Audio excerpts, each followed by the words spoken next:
there's like I'm a in the difference pink, of I'm in the this pink much. craft room. Huh? I said, I'm in the pink craft room. It used to be my daughter's bedroom.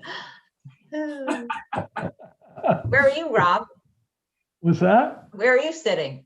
I'm in my office at home that is kind of still under construction, so it's very plain in the back.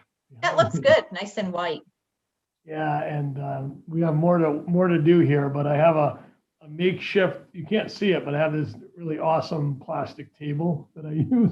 Oh, It would go great in Rob Mann's craft room. For sure. looks like Aaron's sitting in a study. To the right of me, there's an old kitchen table that I think I got at a yard sale somewhere that's got paint all over it. Whatever works. Just gonna glue the place together, you know?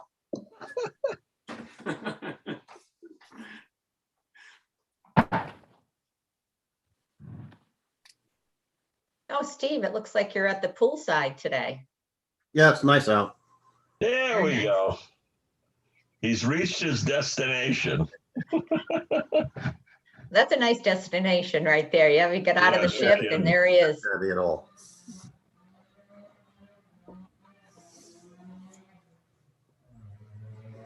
Looks comfortable, Steve. Sorry? It looks comfortable. Did you ship land at the Kennedy Space Center? The sun's a little too bright, but other than that, we're okay.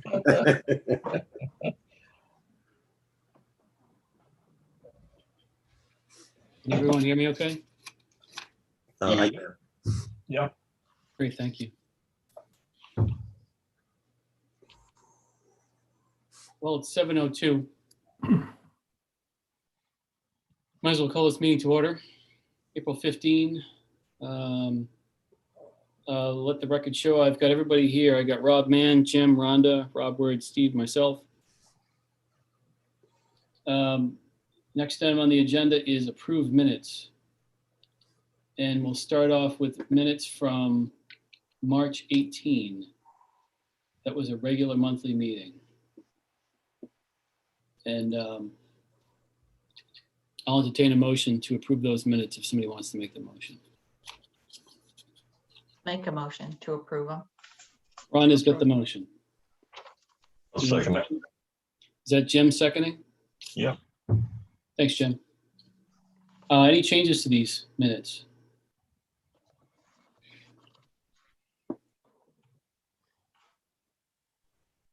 Any changes? Okay, all in favor of accepting the March 18 minutes as presented signify by saying aye. Aye. Anyone opposed? Anyone abstain? All right, that carries 6-0. So then the next one is March 25. And that is a special meeting / budget workshop. And I'll entertain a motion to approve those minutes if somebody wants to make the motion. I'll make that motion, Aaron. Rob Word. Rob Word has the motion. Does someone have a second? I'll second that. Jim's got the second. Any changes to the March 25 minutes? Any changes? All right, hearing none, all in favor of accepting the March 25 minutes as presented signify by saying aye. Aye. Aye. Aye. Anyone opposed? Anyone abstain? All right, that carries 6-0. Then we go on to April 1st, budget workshop. April 1st. I'll entertain a motion to approve those minutes if somebody wants to make the motion. I'll make the motion. Ron has got the motion. Is there a second? Rob Mann, I'll second it. Rob Mann's got the second. Any changes to the April 1st special meeting / budget workshop minutes? Any changes to the April 1st minutes? Hearing none, all in favor of accepting the April 1st minutes as presented signify by saying aye. Aye. Anyone opposed? Anyone abstain? All right, that carries 6-0. Then we move on to April 6. April 6 is a special meeting / budget workshop. I'll entertain a motion to approve those minutes if somebody wants to make the motion. I'll make a motion to accept those minutes. Who's got the motion? Is there a second? Somebody I'll want to make second that second? Did Steve have the second? Whoever, if somebody else did it, that's fine. Oh, well, But if not, I'll second it. okay, great. So Jim, I think you had the motion, right? Yes, sir. Who's got the second? Any changes to those minutes? This is April 6th. Any changes to the minutes?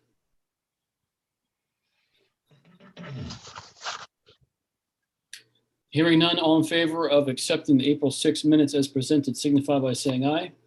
Aye. Aye. Anyone opposed? Anyone abstain? This carries 6-0. Then we move on to April 8th. Special meeting / budget workshop, April 8th. I'll entertain a motion to approve those minutes if someone wants to make the motion. I'll make that motion. Steve's got the motion. Is there a second? I'll second that. Rob Wedge has the second.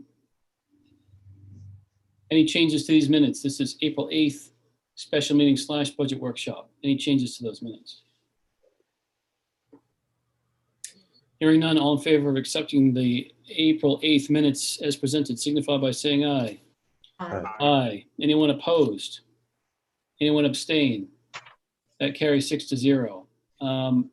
I know that they're not listed under the approved minutes section of our agenda, but we do have April 13 were emailed out to us by Dottie. I don't know if anyone's gotten a chance to take a look at those minutes. We could just add them to the agenda and then vote on them. I haven't had a chance to look at them. Okay, so we can wait until the next regular You wouldn't meeting on mind. April Thank you. 13th. Yep, that's fine. Okay. Correspondence.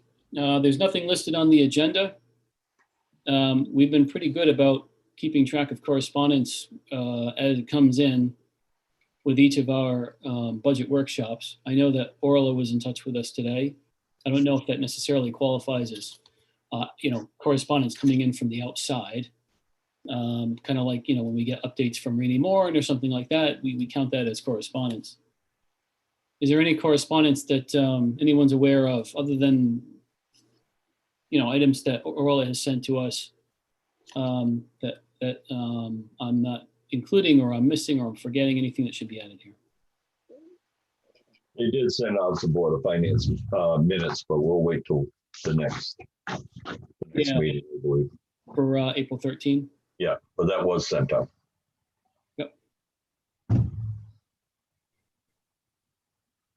Anything else? All right, we'll move on to citizens' comments, and it is budget season, so as per usual, I ask if any citizen has a comment to please keep it to 3 minutes or less. Does any citizen have a comment at this time? Any citizen have a comment at this time? If I could make a comment just as a citizen. Yeah, go ahead. I've noticed, Steve Herbert, 122 Wilsonville Road. I've noticed several of our town citizens, residents, doing a pickup of trash around the streets of our town, and I just want to reach out and thank all of them. I really appreciate what they do, and it's just great to see that. I agree. Kathleen Herbert, may I be recognized? Go ahead, Kathleen. Okay, Kathleen Herbert, 122 Wilsonville Road.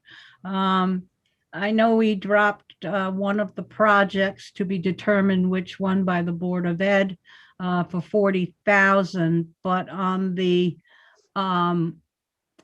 capital projects, we did not move the additional 40,000 to 2023. And I would like that noticed and put into the 2023 column, because we will be coming back next year with the other project, either the floor or the locker room, and requesting monies for that, because we will need both of those projects done. And by that time, we'll tell you the science lab amount also to get NEASC accreditation. So could Orla please revise that sheet to show that in 2023, there'll be an additional $40,000 needed in capital. Thank you, Kathleen. When we get down to the budget workshop section, I'll be happy to put your request in. Okay, thank you. Any other citizens' comments at this time? Any other citizens' comments? All right, so what I propose we do now is that we skip down to item 10, which is budget workshop. Now, in order to do that, we have to take a vote on it. But that would jump us by things that are kind of regular, ordinary business. These update things. It would actually kind of get in terms of time. It would get in our way in terms of getting on to the budget workshop. So I'm going to make a motion that we jump down to budget workshop item 10 on this agenda. I'll second that. And Steve's got the second. So this requires 2/3 majority. All in favor of skipping down to budget workshop signify by saying aye. Aye. Aye. Anyone opposed? Anyone abstain? All right, so that's 6-0. That does get us our 2/3 majority. And that means we are now on the budget workshop section of our agenda. Is there anywhere in this? First item of business, Orla, when you get a chance, can you honor Kathleen Herbert, the chair of the Board of Education's request to insert $40,000 into the 2023 section of that capital appropriation?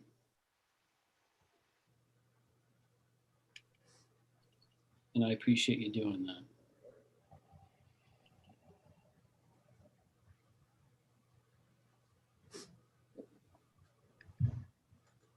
Thank you. Is there anywhere in this? Yeah, I guess we'll start with the cover page, right? Oh, I'm going to shut up and wait for you to do that so that I don't mess you up.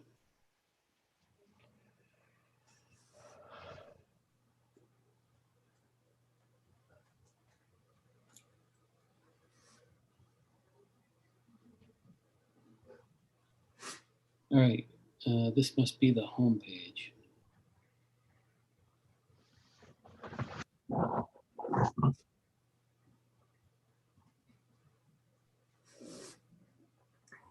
And Orla, could you scroll down just a little bit so that we can see? There we go. That's it. That's the numbers that we usually look at. And if you can scroll just one more row, then we can see what the dollar amounts are to reach. There we go. That's it. There we go. Got it. Excellent. Thank you. So, so is there anywhere in this budget that anyone wants to go first? If I could make a suggestion, I don't know if it's already in the budget or not, but Rich mentioned that we would be getting 20,000 or more for the old roll-off truck. I don't know if that's already included in other income or not, but if not, that would be something I'd like to add.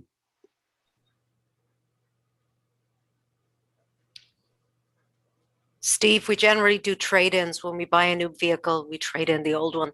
It's not going to show as revenue. Does it change the cost then? I'm not sure. I'd have to really check. Rich is not here, so I'd have to check the loan documents.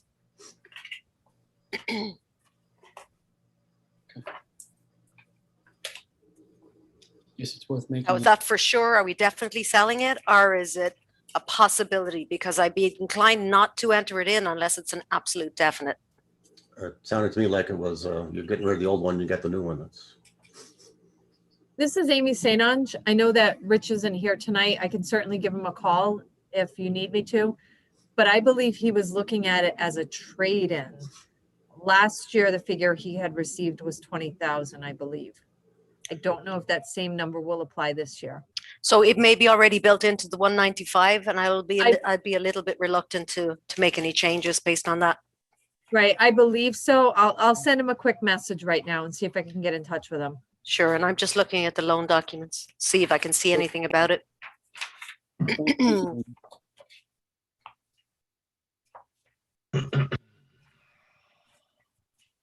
Aaron, it's Rob. I wanted to spend some time at the transfer station if that's appropriate at this point. Sounds fine. Rob, just so you know, I did share with Rich the information that I provided to you guys. He is, as Amy said, he's not able to attend the meeting. He has something came up, but he is available if we need to call him. Okay, Um, maybe not, depending on where we go. okay, Your work was very helpful, so we could start. okay. Well, let me just flick over. Do you want to take a look at the expenses side of things? Yeah, I would like to. Sure, I'm going to bring up that department. And while you guys are looking at that, I'll go back and look at the loan documents for the roll-off.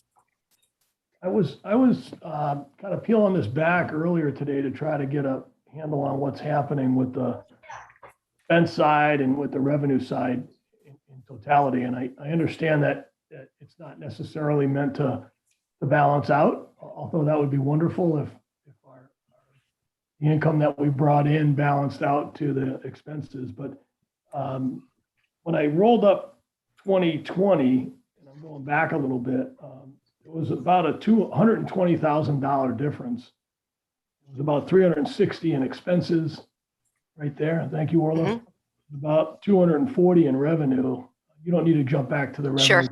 I jotted that down. So call it a negative 120. When we roll into 21, Orla updated the estimates, and the expenses have actually gone down to about 340. I think that's the K78, Orla. Let's see. 339. I rounded it to 340. Yes. But the revenue jumped nicely to 265, and that was largely in part for the increase in the permit fees. Correct. When you look at what's happened there from a year over year, you know, the costs have gone down and the revenue's gone up. I mean, that's a perfect storm, as they call it, right? As we roll into 22 on a budget basis, the costs are going up a little bit more at about 346. Again, I'm not comparing it to the prior year. I'm comparing it to our current run rate of 340. And the revenue's staying flat at about 265.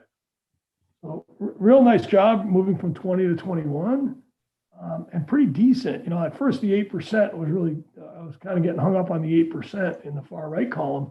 But when you look at what's really happening on an actual basis, it's running up about $6,000 on the expenses, call it 340 to 346, and the revenue staying flat. So having said all that, I guess I'd like to see either an opportunity to improve the revenue line through perhaps the bulky waste fees, as an example. If we could increase that 10 or 15 or 20%. I don't know when the last time it was raised. We've talked about this for months, so I don't know if that's an opportunity. Or we look at some of the expense lines to try to at least flatten that out a little bit. When I look at the expense lines, two of them jump out, Orla. One of them is the equipment repairs. Mm-hmm. Nearly doubled from 20 to 21 and staying flat going to 22 at 13,500. I look back at the most recent report that you sent, and our spend through February on that line item is $300. Maybe in March and April, we spent a significant amount more, but we're not pacing to spend anywhere near 13, and we're putting 13 in again next year. And then the other line item that was interesting was the water monitoring at 30,000, which is consistent with prior years. But we've spent, that's in row 65, but we spent about 10,000 through February, which is the most recent updates that we have. So I haven't proposed anything, Aaron. I'm just stating some facts and running around on this in terms of where there might be some opportunity. But it looks like there might be opportunity on the water line. I wouldn't want to make a recommendation until I heard why it's only 10,000 year to date. And then on the repairs side, if our repairs are truly running that low, maybe there's some opportunity there as well. Just the couple of things I can provide you with information, and then I can always look on the back end when we're having this discussion. But usually water monitoring is a timing thing of the year. And I think the majority of that expense comes in during the months of May and June. There must be something specific to those periods of times. So in relation to the equipment, I know one of the reasons, I'm just looking at a comment in here. It says increased based on money moved from repairs from Public Works budget. And that's for the department proposed. It looks like, and I have to go back over Rich's notes, that he chose to move some of the specific expenses for specific equipment that was ending up not necessarily in the right bucket. He moved it in here. So that was probably justifies the increase in fiscal 21 over fiscal 20. I can't say as to why we don't haven't expended it so far, but I know in the last 12 months, Amy, you could probably confirm this, that, you know, in relation to the roll-off truck that we existing have, wasn't there a lot of money pumped into that? I understood, if I remember correctly, it was about $14,000 that was put into the roll-off truck alone. So that might have been over two fiscal years. Well, that was just this past year. That I know for certain that it was $14,000 or more. Okay. So- That sounds and that would right. likely go away because we're going to get a new truck. I just think when you balance, typically as assets age, your repairs go up. Sure. If you replace assets like we're doing, you'd expect your repairs and maintenance to go down if you've got a newer fleet of vehicles. And I'm not suggesting we have a brand new fleet, but we've certainly been adding vehicles over the years. So if we haven't spent it, or if we've spent 14 specifically on the roll-off truck, that we're not going to spend again on 14 again because we're going to get rid of the old one. Then maybe an opportunity there to get that number back down to historical, you know, the 6 to 9 where it was. Sure. There was additional repairs. I'm wondering it might be a timing on the expenditures too, because I know Rich, he may have shown you guys when you did the tour at his garage, but he did a lot of, you know, touch-up work on a number of the pieces of equipment at the transfer station. For example, like one of the crushers of the milk containers. He spent quite a bit of money just literally revamping it, painting it, you know, doing the basics, but obviously it cost money, a lot cheaper than getting a new piece of equipment. So I'm thinking it's the timing. While you guys are chatting, I'm actually going in to see if I can check up the numbers in our accounting system. So just bear with me a couple of minutes. Thanks, Earl. Aaron, I just wanted to bring to everybody's attention that there is a chat from Amy St. Elledge as well. Yeah. She says, she says, I reached Rich Benoit, the trade-in is not included in the cost of the new roll-off. He estimates 20 to 25,000 for the trade-in.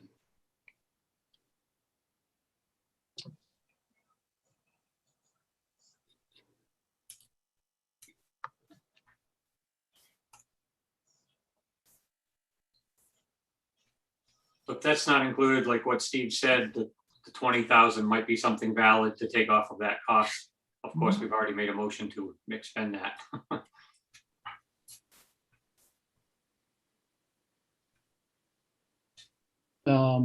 I imagine if we were to reduce the cost of the roll-off by, let's say, conservatively 20,000, because he said 20 to 25, I figure go with 20. That probably wouldn't result in necessarily a $20,000 inclusion into our budget. It would be a reduction of $20,000 in lease-to-own expense. That's correct. It could be. It depends, obviously, on how you do the transaction. Whether you treat one as a sale and the other as a purchase, or you Right. treat one as a reduced purchase price. Yep. That's however you want to play the game. I see a note from Sean saying that he uses the transfer station and he thinks it should be self-sufficient, or I assume close to it. I agree. Only, as I mentioned, I think earlier, only about half the households in town use a transfer station, which means to the extent that it runs at a deficit, we're asking the other half of the town to pay for what only half the town uses. I'm not sure it has to be exactly break even or anything, but we should try to get it, I think, close to that. I don't, Amy, do you have any plans for an increase this coming year in terms of the fees? I think we're one of the cheapest towns around, if I remember. Yes. We are absolutely one of the lowest priced towns locally to us. I think Woodstock might be $190 and we're at $120. Yeah, that's correct, Amy. And if we want to keep this a viable option for people, it's certainly something that will be under consideration as we move into past this budget season. I don't know, obviously the Board of Selectmen would have to make that determination together. But I think it's up for consideration. Amy, real quick, it's Rob again. To review, the gap in 2020 was 120,000, and this year it's estimated to only be 75. So, you know, that's a big move to not get it to zero, but it's certainly moving in the right direction. If we leave everything the way it is proposed for 2022, we'd be widening that gap just a little bit. I'm kind of with the rest of the group. I'd like to see us, you know, not in one full swoop go from minus 75 to zero, but it would be nice to trend that more toward a balance, if you will, rather Agreed. than further away. And we don't have to do it all, you know, a little bit each year between controlling the cost side and increasing, modestly increasing the permits. You know, we could get there over a period of time where it won't be painful for people, as painful, I should say. Totally agreed. And I had reached out to Rich as we were discussing the equipment and repairs at the transfer station to see if there was any wiggle room. He said to me, we are just beginning to fix things up at the transfer station. We really need that money. And he cited they had sandblasted and painted just one of the compactors, and that had cost them $2,000 to get it fixed and up to par. Additionally, OSHA is going to be touring the transfer station and making some recommendations on some safety features. So we might be looking at some pretty hefty expenses in the coming years. So certainly increasing the fees will be of consideration. And again, not in one fell swoop, as Rob said, but probably some incremental increases over the next couple of years will be necessary. Amy and Rob, again, I appreciate the feedback from Rich. It answers kind of, you know, on a category basis what's happening, but not really on a numbers basis. We got 13,500 this year. In this fiscal year, we spent, again, through February, we spent 300 or 400. There's 13,000 sitting there now. Can we use that this year to accelerate the things that need to be done? And do we need it another 13.5 in the following year? I mean, it's a lot of money. If we haven't gotten to it through 9 months, there's a slim chance we're going to get it finished by the end of the year. Rob, this is Orla here. The only thing I would say is I did double check and we were at 2,500. And I think some of that might involve some of that sandblasting charges that were involved in retrofitting that one piece of equipment. But I think it comes down to Rich just getting to the transfer station repairs now. You know, as we all know, since he came on board, he's had a large laundry list that he's just ticking through as he goes along. And it sounds like he's made his way to the transfer station and he's addressing the concerns there now. So obviously I can't talk for him, but just looking at the trends, it kind of looks like that might be the case. The other question you had with regards to the water monitoring, that is correct. In May of last year, we spent $19,000 on water monitoring. So it's a timing thing. Although we've only incurred 11,000 so far this fiscal year. Okay, so if I could recap, the 30,000 on the water, we'll likely spend all of that. We will. 13,500 on the equipment and repairs, line 533240. There's about 11,000 left this year, and we're looking for another 13.5 next year. That's correct.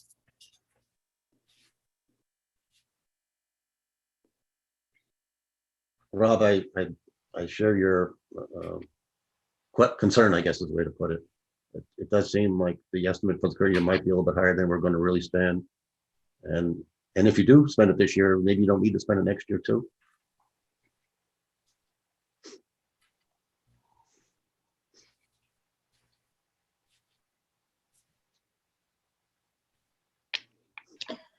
Amy, would it be okay if you text Rich and asked him, does he have a project? Are these projects that he's doing with the sandblasting gonna come to the full 13.5 by year's end? And then does he plan on doing those same improvements or projects that's going to take us through the end of next year, spending that same amount? Or is this just in there just in case things that might happen? Okay, let me message him Please. right now. Thank you. Rob, man, I also have a quick question for Orla. I know that throughout many years that the tipping fees change, but wasn't scrap metal low last year and it seems to be increasing rapidly this year? Is that going to have any kind of effect on this budget as far as revenue coming into the transfer station or not? Well, it depends. I can't really say. All I know is that we have been receiving, let me just look at the details so far this Just year. I'm wondering if it's a going up trend on that one item. Yeah, well, we've already collected, it looks like close to 11,000 so far this year. Yeah, 11,600 on that recycling line, which includes scrap. I don't know whether it could be a timing thing. Again, it's not as if, in general, when scrap is being brought to the scrap facility for metal, it's not done on a regular basis unless there's a volume to do it. So it does look like there's been a lot of income coming in this year, but I don't believe you're right. We didn't see that last year. So I can't say that. I'd have to do some more analysis and see what's really going on and if there's particular pieces of equipment that is likely to need to go and get scrapped. Yeah, it was just a roundabout question because I noticed that I see more people doing it now where it kind of had slowed down last year, and not necessarily just because of COVID, because a lot of those people, that's how they make their income. So I see it ramping up again.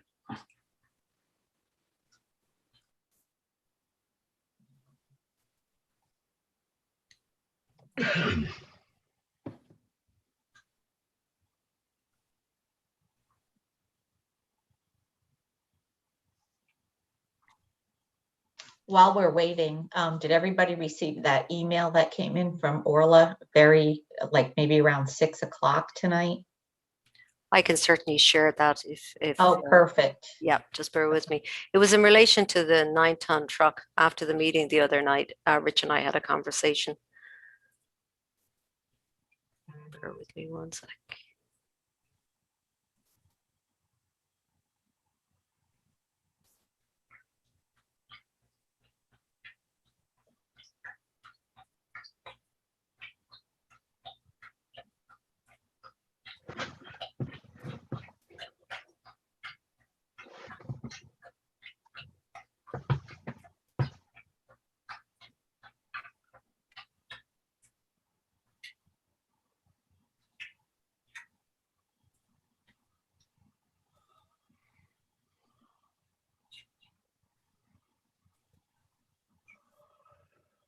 Okay, I'm actually going to be sharing it via remote desktop, so I want to make sure that you guys actually get to see it.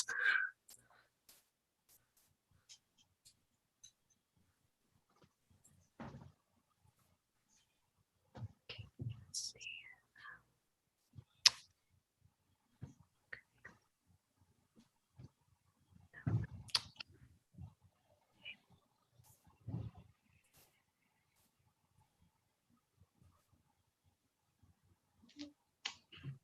Rhonda, what was the time on that email? Was it around 6:02 or something? 6:09, Orla. Okay, thanks. Oh, and she's back anyway, so. Okay. Maybe. I will continue to look for it either way. All right, well, we can go back to Rob's section, Sure. get it done, get that over.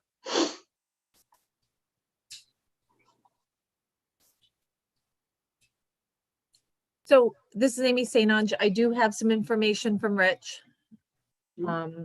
He said that at this point, they are going to be sandblasting and refurbishing 2 more compactors at a cost of approximately $2,000 each. Additionally, they're going to be moving the driveway to the transfer station a bit south so that's going to require some additional paving because they're going to be installing a sliding gate versus the swing gate that's there currently. So that between those projects, it should use up all of that 13,000 that was appropriated last year. and prime them to get ready for what's going to need to be done in the coming year. It's just an ongoing revamping. And once OSHA does their inspection, Rich has been very fearful. For months, he's talked about it, that when OSHA inspects, they're going to insist on some major repairs. So he's trying to get ahead of that and be prepared for it.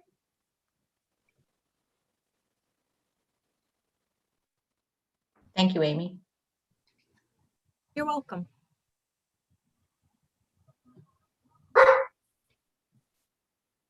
I'm just going to share that document now that we talked about. Do you know when OSHA is coming? I may have missed that, Amy. When are they arriving? OSHA should be, they're trying to finish up.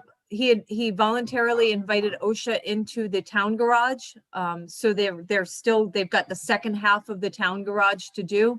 After that's completed, the work on that's completed, OSHA will immediately move to the transfer station and start working on a voluntary inspection of that site. Again, it's just to make sure that we're in compliance with all of OSHA standards. What does So that I mean? would say probably by midsummer, early fall. Thank you. You're welcome.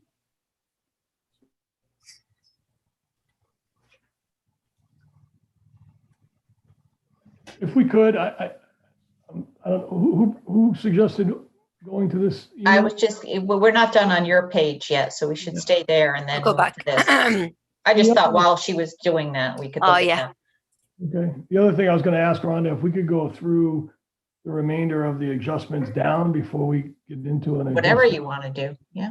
We could. I just feel a little awkward about adding back when we potentially adding back if we aren't at a place where we are good on the downside, moving down. But I wasn't suggesting adding back. There's other options in there too to look at. So anyway, continue on. What do you mean by adding back? We were just looking at the other email. So instead of getting over to that email, we're going to stay here. And he was just touching on some of the things addressed in the email. That's all. Patrick. Thanks. Go ahead, Rob. I guess at this point, I don't know if others have input before a motion is made. I don't think we're in a position to make a motion on the revenue side, but I think there's opportunity there. I don't know if that's addressed at this meeting, Aaron, but I think there's opportunity given the scale, given the comparison where we're at, from a market standpoint with other towns. But certainly from the cost side, I'd be open to doing a little bit here to move some of the costs down, given the amount of projects that are ahead of us and just the pure manpower to get them done. It seems like maybe there's some opportunity on that 13.5, get a bulk of them done this year with the money that's left, the 11,000 that's sitting there, and maybe cut that down for next year. But before I make that proposal, maybe others have comments as well. Thoughts on that? Anyone? This is Steve. Rob, that seems reasonable. I don't know what the number might be, but your suggestion is very reasonable to me anyway.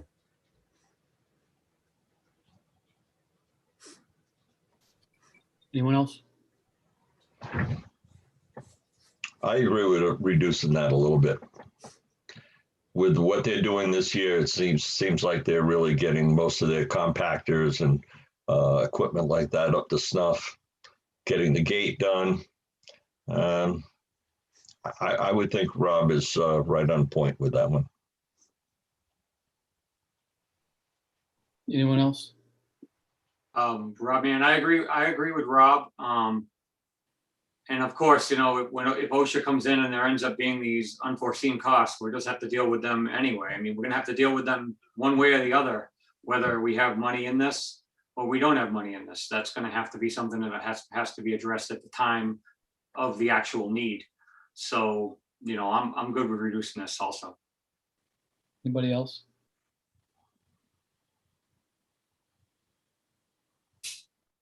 Anybody?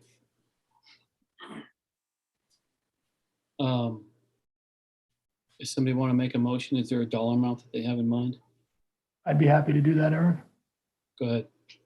I make a motion that we reduce the FY22 budget number in line 533240 we reduced that from 13,500 to 7,500. So a reduction of $6,000 to that line item. Is there a motion? Excuse me, is there a second to that motion? I'll second that. All right, so a motion has been made to reduce line item 533240, equipment repair parts, in the transfer station section of the budget. That's Department 3204. To reduce it from $13,500 down to, Rob, what was that? Down to 7,500. So from 13,500 down to 7,500. That motion has been made by Rob Wurge, and if I'm correct, it was seconded by Steve. Correct. Okay. Any discussion on this motion? Any discussion on the motion? Okay, we'll go around the table. Rob Mann, Yes. Jim, Yes. Rhonda, Yes. Rob Wurge, Yes. Steve. Yes. I'll vote yes. This one carries 6-0.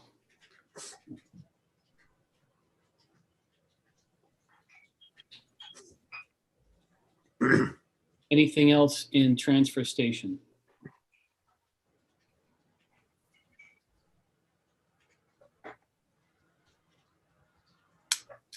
Okay. I know, Rhonda, you wanted to talk about that email that Orla sent. Before we do that, Steve had mentioned the income, if you will, or another way to put the, or reduce the numbers regarding the truck. I believe it was, because that was like $20,000, right, Steve? Yes, I believe it. Well, it's 20 or 25. Amy got that information from Rich, I understand. So just to clarify, we're talking about the roll-off truck that we have already decided to replace, yes? Correct. Yes. Or the one we're selling, or one we're getting rid of, I guess is the way to put it. As Aaron, Rob Mann, as Aaron would said before, we have to remember that it's not an actual $20,000. It's a borrowed $20,000. So it's actually just the financed amount throughout the period of time yearly. Correct, Aaron? I would think it means that we borrow $20,000 less, or whatever, lease to own $20,000 less. And Steve did raise a point that from an accounting standpoint, there's two ways to do it. You could treat it as a purchase and a sale, or you could treat it as a reduction in the cost of acquiring. Is there any way that would reduce the mill rate more than? Sure, if you treat it as a separate sale, it would be a $20,000 reduction for next year's budget. If you treat it as a reduction in cost, it's probably going to be $5,000 or $4,000 or change.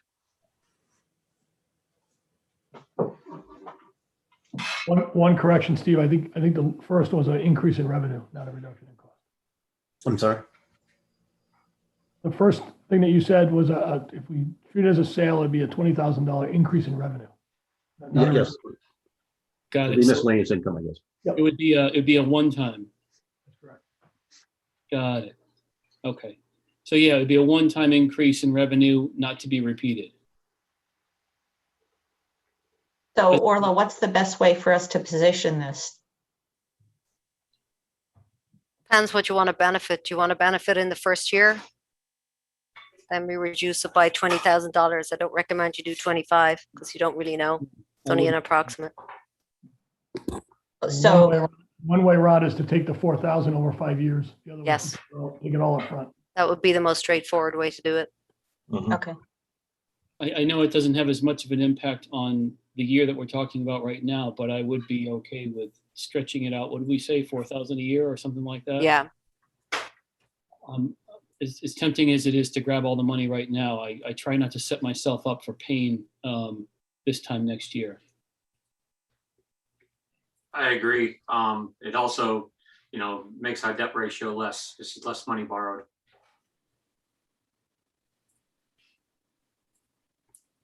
Multiple years.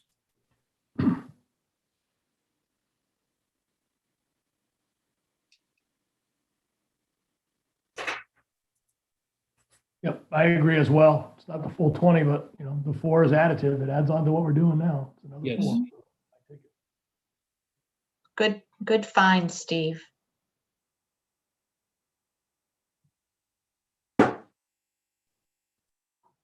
and Rob.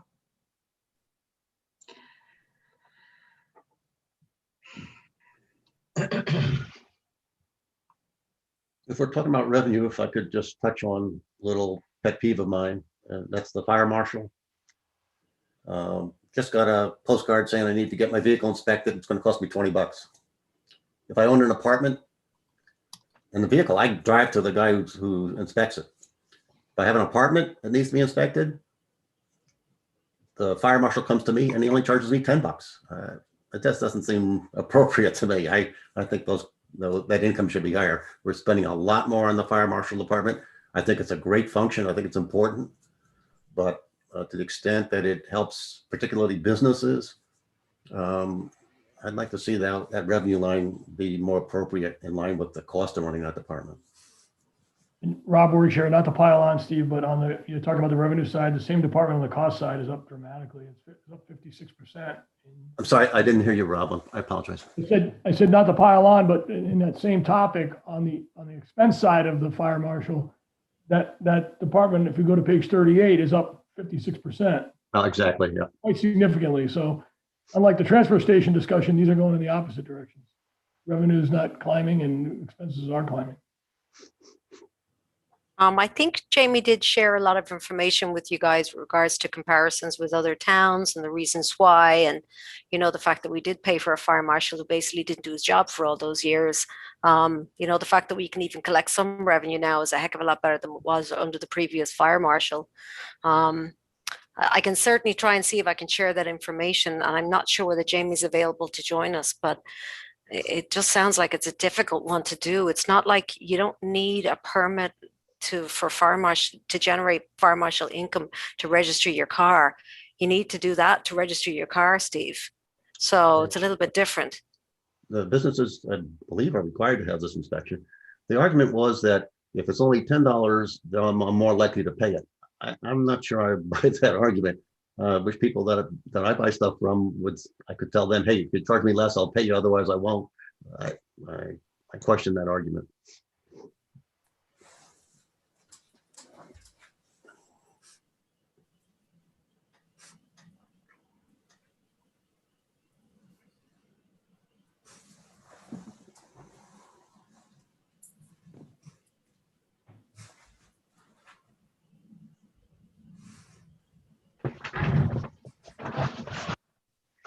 More discussion on fire marshal income or expense? Or is there any action that somebody was thinking of taking? Motion second or something like that? Aaron, I had the question in my list just to talk back through again the addition of a secretary in the fire marshal. And apologies if we're going over it again, but I don't remember the rationale. I don't have any notes on it. It's significant, $10,858. I had a little yellow taggy on that one too. That's on page 38 of our booklet.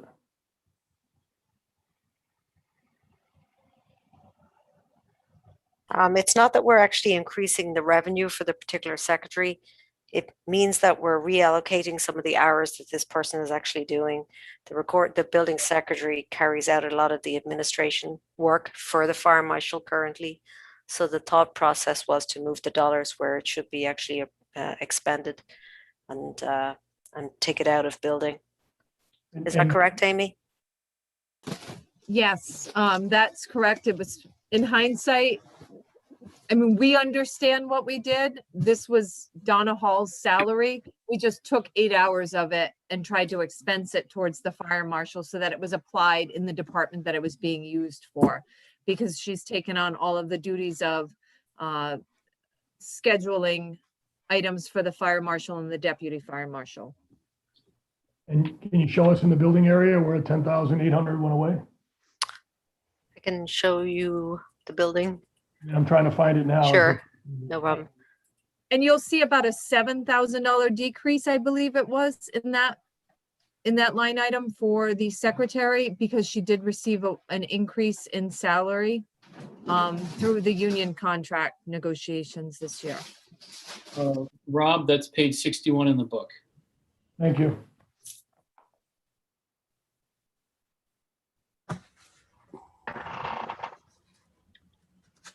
Or could you kindly go down, because it's Sure. getting a little more confusing. There's an addition of 5,000.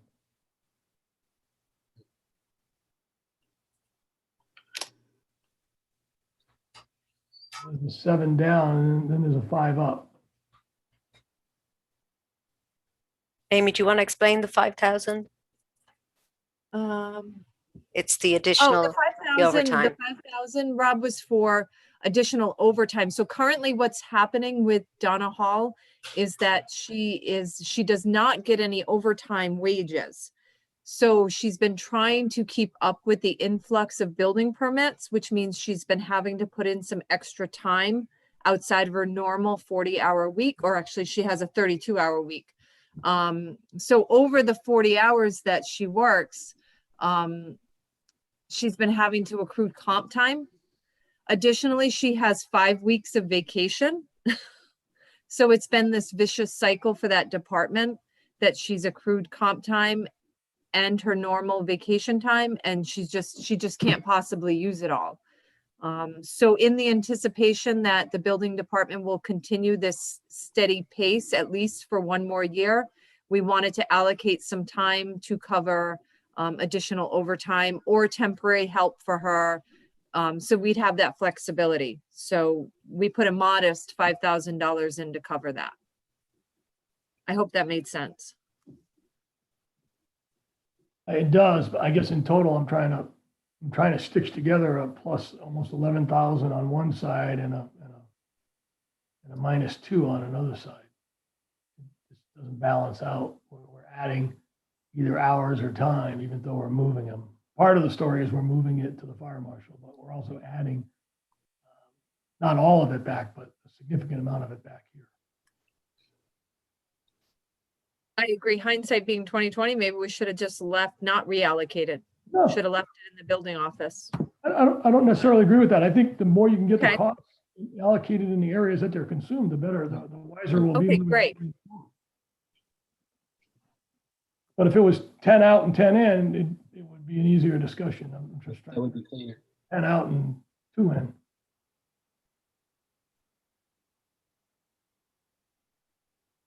So this is more of a one-time catch-up, like a payout of her accrued time, or this is actual bringing other people in so that she could take the time off that she's earned and deserved. I think it was leaving us open for either overtime or temporary help as needed.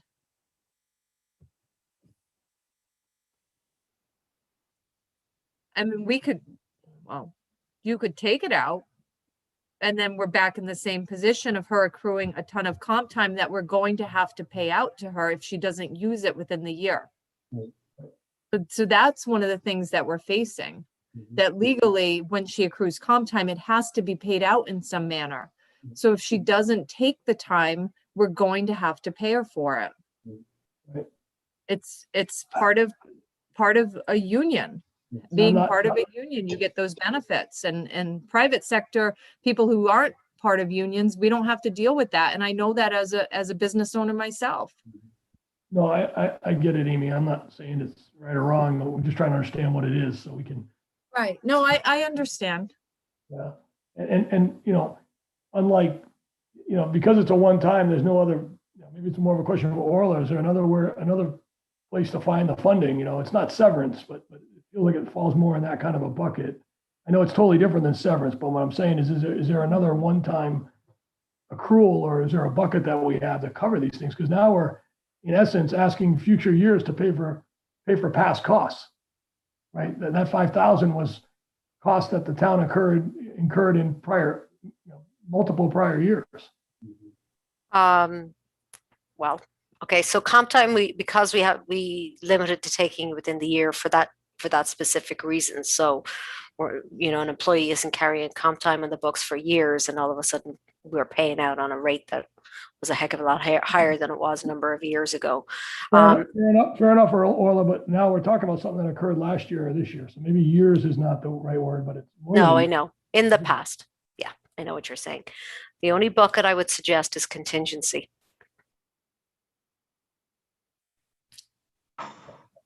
That doesn't really do anything for us in the as Rhonda would say, in the global picture here. I know. I think that what we could do is if we were to remove this and then we, they come to us mid-year, take it out of contingency to pay for that comp time or whatnot. Is that what you were saying, Orla? Possibly. It depends what else comes up with contingency. If our contingency ran out and we still had to pay that, we would have to come back to the Board of Finance and ask them for additional funds. Right, Amy? That's what we have to do. I mean, I'm thinking you already took out something that possibly will get used at the transfer station that we might be knocking on your door and asking for. So now we're looking at another item that quite possibly, a strong possibility that we'll be asking for it. But if we feel we need to do that, that's understandable. Amy, I don't see them the same. This 5,000 is committed. We have to pay it. The transfer station, I mean, you and the department head can make a decision on whether moving a gate and the driveway is more important than other things, right? So I think they're a little, I hear you, but I think they're a little different. If this is money owed to an employee, it's hard to put that in contingency when you know it's a liability that's sitting in front of us. Okay. I wouldn't feel good about that. I mean, that's creative. But there's a question about taking it out. I'm desperate. I'm really trying hard to make this department efficient. And I see flaws, not flaws, but I see the work piles up every single day as more and more people come in for building permits and Terry working the limited hours that he works. So it's on my radar to try to help reconfigure this department. And I saw this as a means to help with that reconfiguration, whether it was going to be to give Donna the overtime hours that she needed so that she could do the work that she needed to do, or we brought in some temporary help for her. It's just, they're overloaded, they're overburdened. If I might, I totally agree with you. the employee works the hours, they should be paid for the hours. I don't think there's any question about that. Maybe if we look at the income side, does the income go up in the next year? Building permit fees go up enough to cover these kinds of increases? Or the income. You probably have the book in front of you, Steve, right? Yeah, I don't know if it's changed or not, though.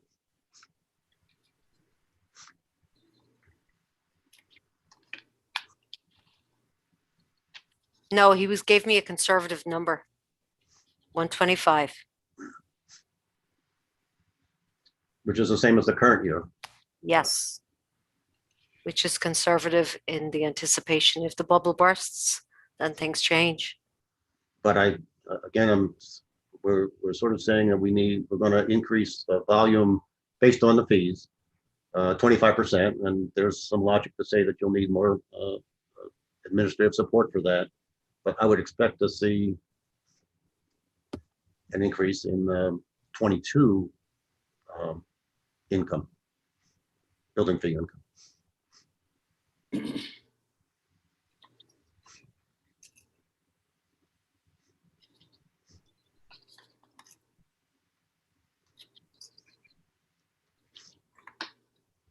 Orla, how much have they received thus far on that line item estimate? Is it 125? So they expect just bear with me 1 second.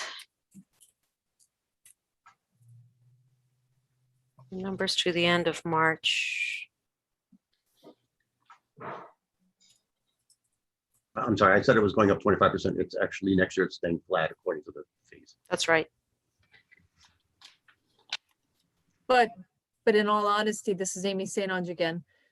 This is the year that we've been hit hard as far as Donna accruing comp time. She has about 120 hours of comp time that is due her at this point. And so that stands to reason that you're going to have a temporary person come in so she can take some time off. I mean, currently right now we've been utilizing the recreation secretary who has not we actually reduced her hours this year. So we've allocated some of her hours. The building office is going to cover it, but yeah, we've been utilizing Chris to help out in that office while Donna's on vacation the next couple weeks. So is the current year estimate for the admin cost understated? No. The coverage currently in the office is being covered by the other departments. Right, correct. Recreation is covering. Rhonda, in relation to your question, we've collected 110,000 so far, and that is only through the end of March. Thank you. And let's not forget, right, this rolls, building fees rolls through, not only building fees, but it rolls to an increase in our asset base, right, in the town, right? So our Yes, longer term, Orla, this would flow through and absolutely. in a much more meaningful way. So I'm kind of with Amy trying to, how do we make this work and give this department that's really, is overloaded. It shows right here, you can see 64,000 a couple of years ago to 100. Now we're at 125. I mean, that's not a bad thing for the town, right? And the irony is we paid for a full-time building official for many years and we didn't need one. So we thought we were good in getting Terry in. He was available 15 hours a week and he is totally overloaded. He is working so many hours in his quote unquote retirement just to try to keep up with the volume.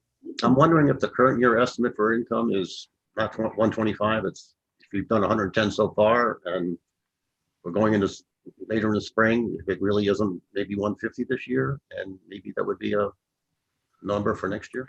Let me just look and see what we took in March. That'll give us an idea.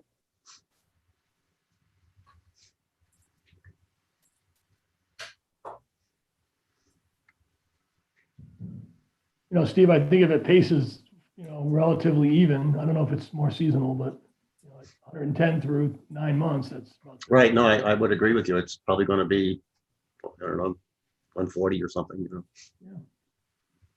150 maybe more. So we took in 17,000 in the month of March. So even if we took in 15 for each of the months of April, May, and June, that's an additional 45 grand.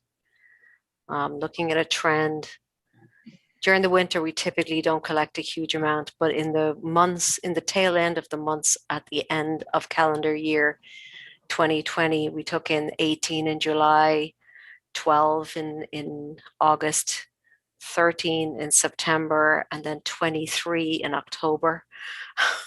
10 in November, 7 in December, 7 in January, 3 in February, but then it started to go back up again. So 17 during the month of March. Do you think it's safe to raise this to like 135? Well, we certainly should raise it. We definitely should raise it. maybe 145 even. We'd have to add 35 to the rest of the year. That'd be 11 a month. Yeah. So our estimate would be, maybe I'm suggesting we put in, based on 125, 140 is only an additional 15 grand. That's even being conservative, but I don't want to go too far up.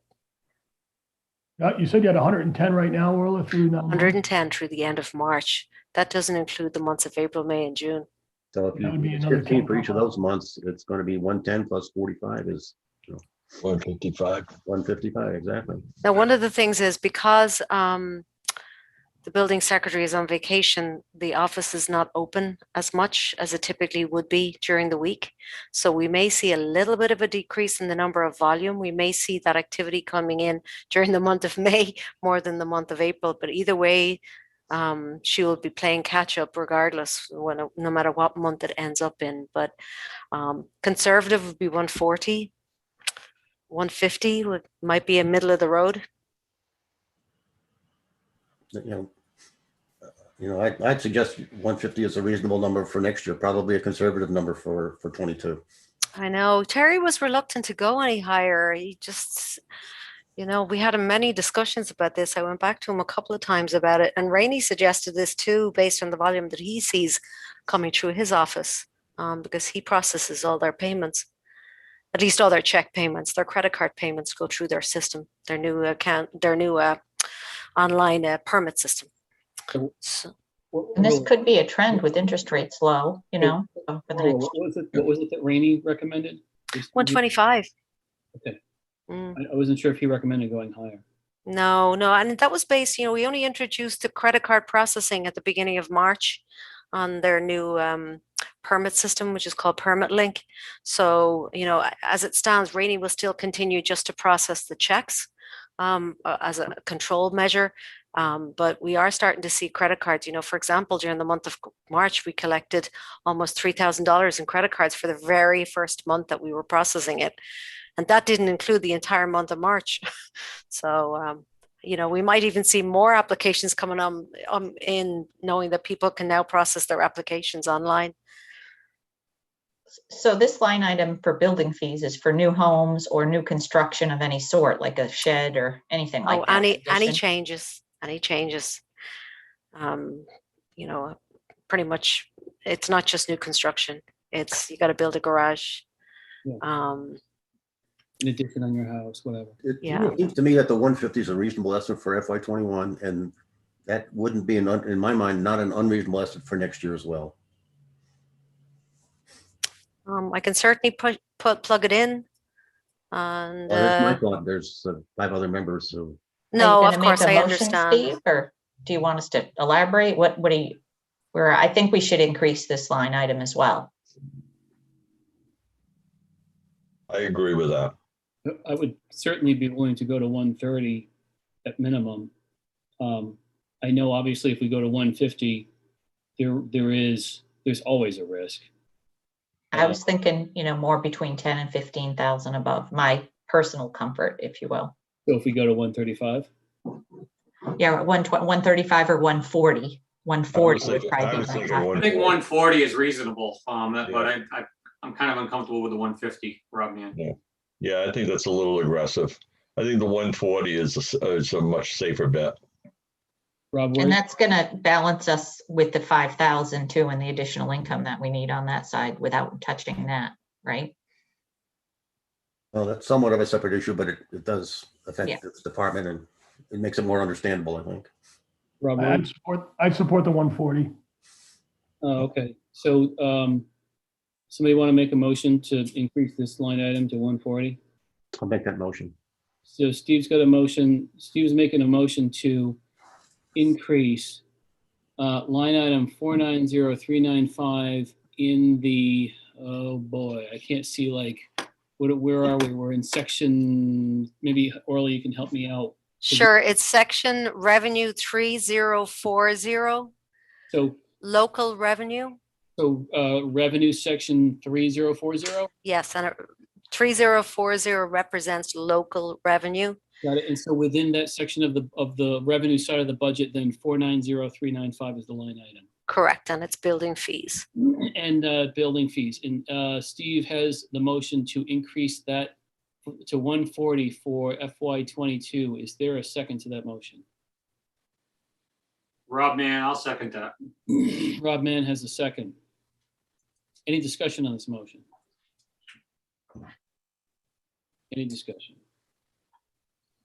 All right, we'll go around the table. Rob Mann, Yes.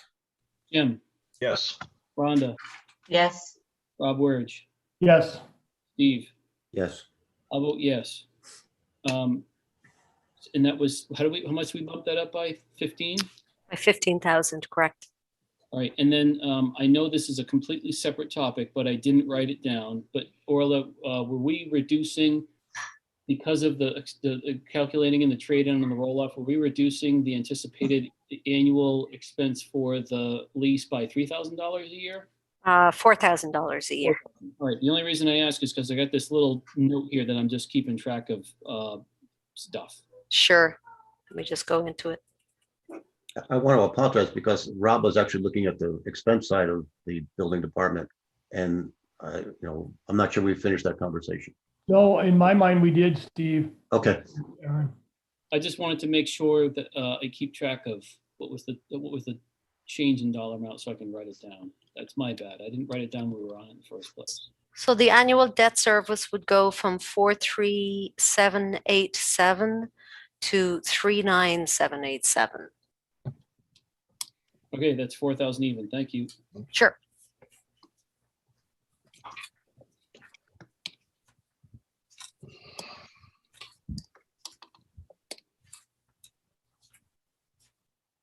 Would you guys mind if we went to the email now? Sure. It's kind of pertaining to this topic anyway.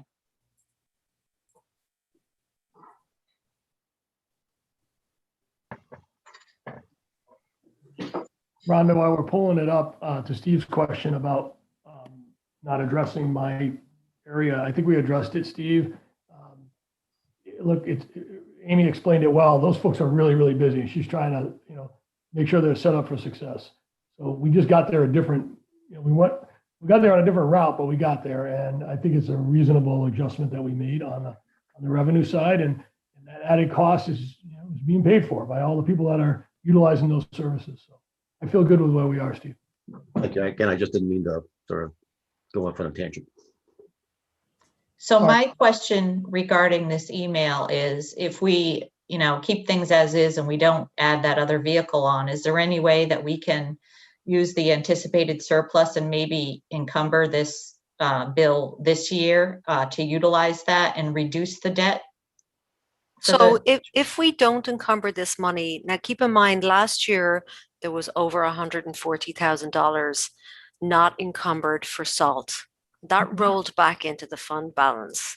So, but the net effect, because the school had its own deficit of 140,000 and change, the net effect was zero because of that issue. But similar to last year with the surplus in salt, if you guys don't use this or allow Rich to use it for some source, it will go back into the fund balance. So we will have an additional 62,000 in the fund balance.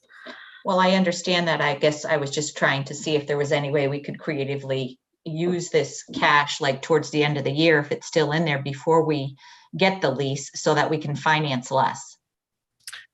Because I mean, once we can that be done, or is to reduce the budget, I guess, this year before we put it out? Or would that be too much playing around? So can you explain that to me again? So I was thinking, if there's 62,000 approximately that's going to be left over at the end of the year, that would normally roll over into fund balance. If we lease to own the other vehicle that we currently just looked at, that we reduced by 20,000, is there any way that we could get that deal going sooner, if you will, where we take the money out of this year's budget as like a deposit on the lease to own? Oh, now I get you. So what we would do in that case is it would roll directly into fund balance, as we were talking about already. And then we would, as part of this transaction, we would put a down payment of X amount of dollars. The way we're talking already in relation to the trade-in, the cost of the vehicle would already be reduced by that approximate $20,000 of trade-in. Should you want to use any of this salt, it would be in turn reduced by that. So the net cost before financing would be a lot less, and therefore funding would be a lot less. Is there any way that it would reduce our budget that we're working on? Is there any way? It would, yes. And we could similarly do it. We could either do it that we, in the process of purchasing the vehicle, make a down payment of whether it's $62,000 or a portion of, or, and then whatever was left over from that, we would finance that amount. Okay, but the 'cause I mean, bottom we're line trying is, to chip away at the. I know the bottom mill line is rate, Rich so. really needs that 9 ton, and I'm trying to really support him. And, after Tuesday night, we sat down and we took a look at some of the other line items to see if there's any possible way. I know He needs the truck, is what you're saying? he needs the truck as much as the roll-off truck.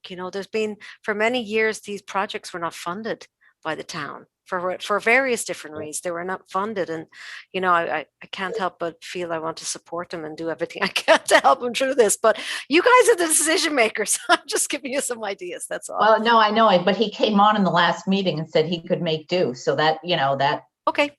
That I'm just saying. At a stretch. I think that kind of, when we heard that, it was because I mean, I know looking back that I certainly want to keep this trend going myself, where we're getting new vehicles, because when I first started on the board, things were pretty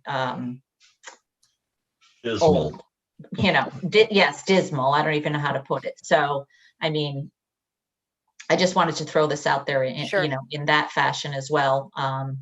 But yes, we could make a down payment on the purchase of the $62,000, and with the cost of the trade-in, the amount of financing would be substantially reduced. So how much of an effect would that have on the Well, let's current? take a look and see.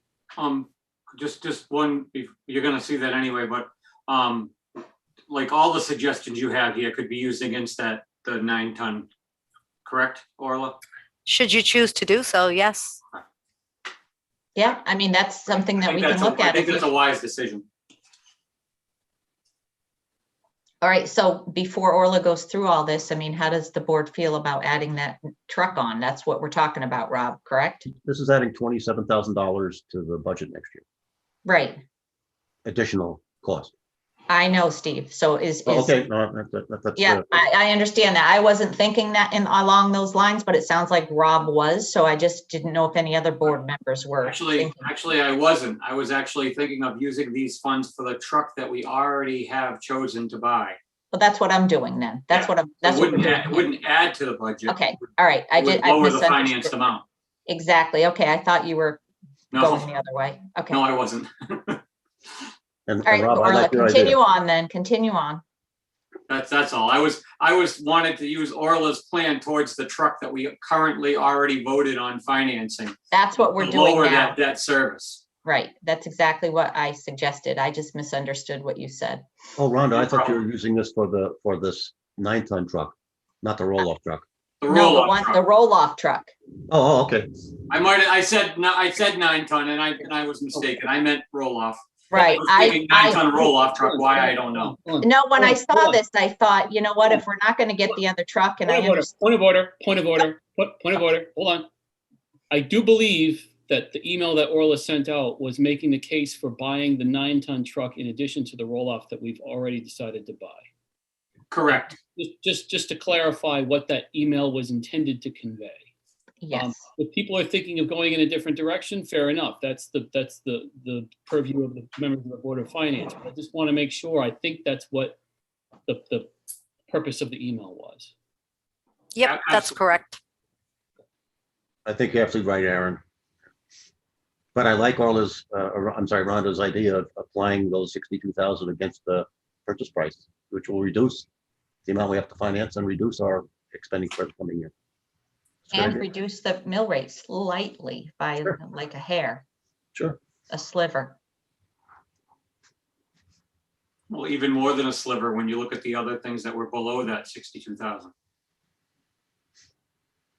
Yep, my viewpoint, Rhonda, it's creative. I think we get more mileage moving it into the revenue line, right? I don't. Well, I'd love to hear your thoughts, Rob. Yeah, I mean, just 62,000, I get over the 5 years and reducing the financing, that would impact us probably another 12,000 or so. Orla could crunch those numbers, but are there other things we could do with the 62 and keep the financing at the 180? The money's very, very low cost to borrow the money. You could use the 62 to balance the budget should you choose to do so. That's kind of where I was going, Orla. We could Yep. use it on the other side of the equation, on the revenue side. We'll get the full 62 magnitude Right. versus a 1/5 of the 62. If I'm making sense. Well, maybe you can explain that better, but No, you are making sense, Rob, but I just trying to find creative ways to kind of use extra money that we have now so we don't have to raise taxes next year. So I just saw this as an opportunity, but I do agree. His does the same. His does the same. It just his does the same. It just keeps a low finance rate at the same time, uses that full amount of the money to carry it forward. I understand where Rob is going.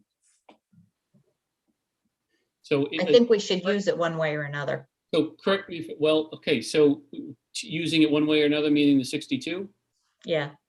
Because if there's money left over, this is sort of my philosophy, and anyone can fault me if they don't agree. My philosophy is you have operating expense lines in a budget. And if you have money left over at the end of the fiscal year in those operating expense lines, all those leftover dollars, they trickle back down into fund balance. And they become part of your fund balance. Whether or not you have 7% or 7.5% or 8%, whatever it is that the the bond rating agencies look at. It becomes part of your fund balance. So regardless of how creatively or not creatively we may decide to use this $62,000, to me, it feels like using surplus. That's what it feels like. For the following year, correct, Aaron? That's how you're looking at it? Because that's what it is. So I feel like if that's what people want to do, it's very important that they call it what it is. Yep, that's what it is. Now, I'm keeping a running track of what we need to do in order to hit 0.75 mil. And by my math right now, we're $29,281 away from hitting 0.75 mil. There we go. And it's consistent with Orla's spreadsheet. So I feel like, so here's the thing. When budgets get shot down, that's usually when you start doing things that you otherwise wouldn't do, looking at the world through a wiser pair of lenses, because you reach this sort of, I don't want to say desperation, but I sure know in years when we've had 5 budget referendums, on that when you're leading up to the 5th one, I would say desperation does start to take hold, because you think to yourself, this is like baseball and the other team keeps getting runs and we need to get the hell out of this inning. So what is it going to do? What's it going to take to get us out of here? So the long story short is, I usually try to leave myself some tools to work with, in case it just happens to be one of those years where desperation sets in. So I kind of feel like, do we really need to swing a $62,000 hammer when all we need to do is a $29,281 fly swatter to get to 0.75 and maybe get a budget that will pass in the first run? I get you, Aaron. Can I ask a question on that subject of getting the budget passed first time around? And my question is, because I've been thinking a lot about, how can we, gain the trust of the town as well as get the budget passed the first time around. We have, the Board of Selectmen had changed the process, and it's going to be voted as one instead of 2 items on the at voting. And so my question is, when people go in to vote, are they going to see one increase, or are they going to see how it's broken up and then just one vote? Amy, do you know how you're putting that out? I believe if I'm accurate, and somebody can correct me if I'm wrong, it's going to be a total budget. It's going to be a dollar amount. Okay, If I remember accurately. Yep. So it's going to be a total amount of an increase, but you're not going to break it down just for this purpose of people seeing it. No, because you know what? It's been published on our website. It's out there. There's copies that can be picked up in the town hall. It's published. The separation exists currently. No, and it's I know. available to people that want to, but it won't be on ballot day. On the ballot day, it will be one vote, if I'm correct. That's the way I understand that we're moving forward, with one vote, one complete budget, one total. I hear that. One complete budget, one total, no breakdown. Won't be on the broken ballot. down. It won't say, do you vote this much for the Board of Ed and this much for. No, that's not what I'm asking. What I'm asking is, do you support the increase? And then you get the total increase, but they actually see also, even though it's posted everywhere and they can get the information everywhere, is it going to be somewhere on the ballot so they can see what the school increase was and what the town increase was? If they vote yes, they're voting for the whole thing. If they vote no, they're voting down the whole thing. There's no separate choice. So you're saying that it's not going to show that on the ballot? I don't believe so. Could somebody correct me that might have more knowledge of that? I don't know if there are legal consequences. There may be legal consequences. Okay. Because from a town meeting / referendum standpoint, there are certain things that you have to put in there. Now, I believe if the total amount of money we're talking about would be $27,854,000. Orla, is that the sort of the total of the total of the total? This one here. 27,319,000. So I believe, legally speaking, and I'm not an attorney, but I do believe that in order for a town to pass that number would need to be in whatever it is you're voting on. Now, whether or not the little paragraph, all those words that they cram in there, all those legal words, whether or not it includes a breakdown of what the town side is versus the school side is versus the capital improvement plan. I don't know what the options are. I don't know what the options are. I could ask a little bit of a different question. Aaron, you're talking about a 0.75 mil increase. We're at 0.79 now. Do you really think the 0.75 is that critical versus the 0.79? Unless there may be other people have other ideas. If I don't want to cut off the conversation, but is the 0.79 okay in your mind, or does it have to be 0.75 in your thinking?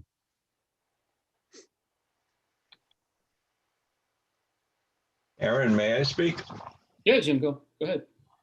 I don't think we should be higher than a 0.5. I think 0.75 is just not aggressive enough. Anyone else? Jim, do you have any recommendations? Well, I mean, I've got just a small amount that I have here that I wanted to discuss. It was dealing with the salt shed. I mean, Great. we have.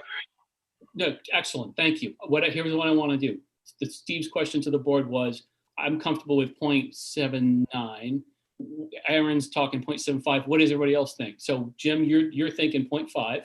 0.5. Okay. Can we keep going around the table? Yeah, absolutely. So Rob, man, I'll go next.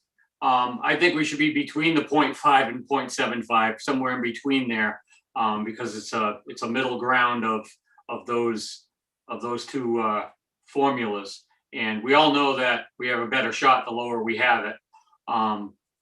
And we still want to have, we don't want to take everything out. We'll have nothing if it doesn't pass. So, we don't want to strip ourselves too thin.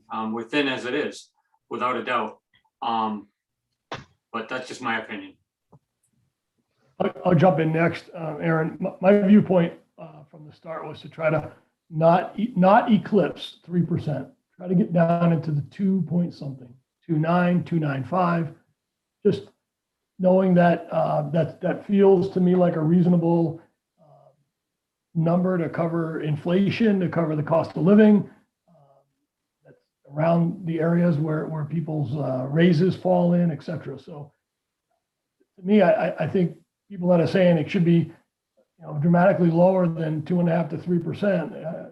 It's not a reasonable world to be living in, right? It's just, we want to control costs. They do go up, and I think if we were just under 3, I'd be pretty comfortable. So I don't know what that comes out to in the 0.7s, but we're at 3.26. So short version is we're pretty close, another 0.25% or so.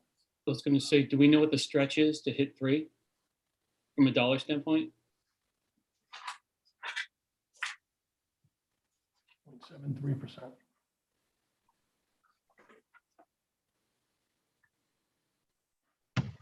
I've always gone off of mill rate increase. Rob, you certainly raise an interesting perspective of going off of a percentage tax increase, right? Tax percentage increase. Yeah, I think especially since we renormalized the mill rate. We normalized the mill rate last year, so that just that the 0.5 or 0.75 has a different effect on a 24 mil versus a 28. So I think the 3% helps us, gives us another vantage point. I guess I just wonder, because I know that if we shave 29,281 out of this, we'll be down to 0.75. But what does it take to get us to 3%? I just wonder from a dollar standpoint. Is it 0.73, Orla, or are you figuring that out? Oh, I see. I think it's 0.73. Got it. Meaning Of a mill rate. 3%, getting us to 3% would get us to 0.73 mil. I don't know. I'm asking her. I'm not sure. Right. I just, right. It looks. Sorry, I'm just playing with the numbers here. It looks like that. It looks. Yeah. Okay, so this is definitely wrong. So let's see what I did wrong with that calculation. And Rob, We I don't like the need percentage. 524,000. So. Hang here's on my a second. thought. Well, Orla's working on that. It's sort of at risk of using crude language. I think everybody on this board and a lot of people in town know that I tend to be a fire-breathing fiscal conservative. But I realized that last year, it really felt like we swung a pretty heavy sledgehammer, because we knew that the budget last year couldn't go out to the people. The governor said it's got to be done by the 6 of us. And it just, I feel like we really, we hit hard, because I know personally, I couldn't have faced someone. This is sort of the litmus test I always describe, which is out in front of the post office or out in front of, church or at the transfer station. I couldn't face someone coming up to me and saying, you SOB, you raised my taxes by such and such, and I didn't even have the opportunity to vote on it. And so if someone came up to me and did the opposite and said, you guys tore this town apart, I would say, look, the reason we did it, the reason we were so hard is because the people didn't have the right to vote. So I felt like this was a year where we should just try to hold steady. And then the following year, when we can go back to voting, then we'll sort of, revisit some of these things. So I almost feel like, long story short, I almost kind of feel like where we are now is kind of making up for having hit the hard and the school really hard last year. So I feel this sort of this marginal benevolence. I don't know where it's coming from, but I'm just feeling like I'm willing to just maybe take my foot off as hard as I usually hit the brake. Maybe I'm willing to take my foot off just a little bit, because I feel like we hit so hard last year. Well, Rob, man, I wholeheartedly agree with everything you just said. I mean, a lot of people gave up raises last year. They sacrificed. They knew we were in an uncharted territory. We didn't know where we were headed. Us as a board, I think we looked at the numbers and we tried to figure out passing a number that was on the average that we see approved in the past. And I think that had a big part of what we passed and what we voted for. And that's what I felt we did last year is tried to get that average number of what we saw pass in referendums and push that through the way we had to do it. That's just all I saw last year. And of course, this year, you're going to have some kind of cushion where you have to make up for all those, not everybody's going to lose every year. That's how it works. And if I could jump in, Aaron, I think the exact number was 1.08% last year. So to build on your comments, it was very low. It was 1%, basically. 1.08, correct? 1.08. And then on top of that, just to add a little more color, when we look at this lessening of the break, if you will, as you said, Aaron, it's really not in the school side, right? So anyone that does really want to peel the onion back, Rhonda, and look at it, this is going into improving our roads. It's going into other things that other than the school. So I don't even feel like we're taking this combined vote, and doing anything abnormal here. Oh, I'm not suggesting that you are, or that, that was a decision that was made. I just don't want to see that have a negative impact on us. To be honest with you, this is my last year here, and I would love to see this budget pass first time out and not have to come back to the table again. So that's the only reason I put it out there. And the school's increase is very low.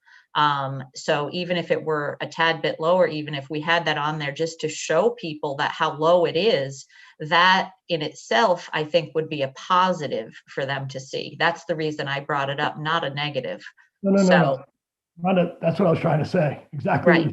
Right. So, I mean, that's why I thought it might be a good idea to show it on the ballot, because it's going to be a positive for the people to see it, even though it's posted everywhere else and you can pull it everywhere else. If it's something that can be on there, even though they're not voting yes or no on to individual budgets, but just to have it there as another full disclosure, I think it's going to bring some positive light on the school because it's a low increase. So that's just my thought, and that's where I was going with that. So we concur on that same topic, I guess.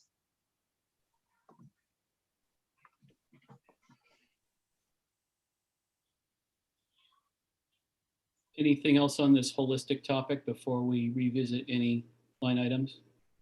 I just wanted to add, I like what Rob said about the 3%. I was looking at it as a mill rate too. And when people actually, if when people come in and they're looking at that overall increase, and if it's right around 3%, it's not, it doesn't look as significant, it does seem in line with reality.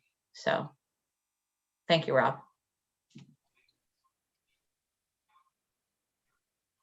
Aaron, I've got a few more places to go, but I'm running out of places to go. So, well, 45 seems like a small number compared to where we started. I don't have a lot. I don't have many more suggestions. Okay, fair enough. And I know that Jim is in line for line items. Yep. Do you want me to say that now? Jim, go for it. Because I Okay. just wanted to just sort of do the round the table and just see how people are, take everybody's temperature. Now that we have, then you're next to jump into the budget. Okay, so this is based on the salt shed. I know we had a study done, and we're not in danger like we anticipated we were. And I'm just wondering if we should be continuing adding money into a study. They wanted an extra 10,000 this year, which would bring it up to what, 21,000, I believe. If we're not going to do this study right away, isn't it basically on the same principle of us saving money for a roof on the library or whatever? I mean, is this? Jim, this is Steve. I just don't know if this is if this money is needed for next year. Jim, this is Steve. I agree with you there. I looked at the report. It seemed to say that we're in good shape. And certainly nothing immediate in terms of any requirements to address that issue. So I support your conclusion here. I think we could take the 10,000 out. Is it a placeholder, Amy? Did they not have any intentions to do any additional studies next year? No, I don't believe it's a placeholder. And as much as it was outlined in that report that there was no increase in salt, it was stressed, and I think everybody's missing that it was stressed that this was still a liability for the town.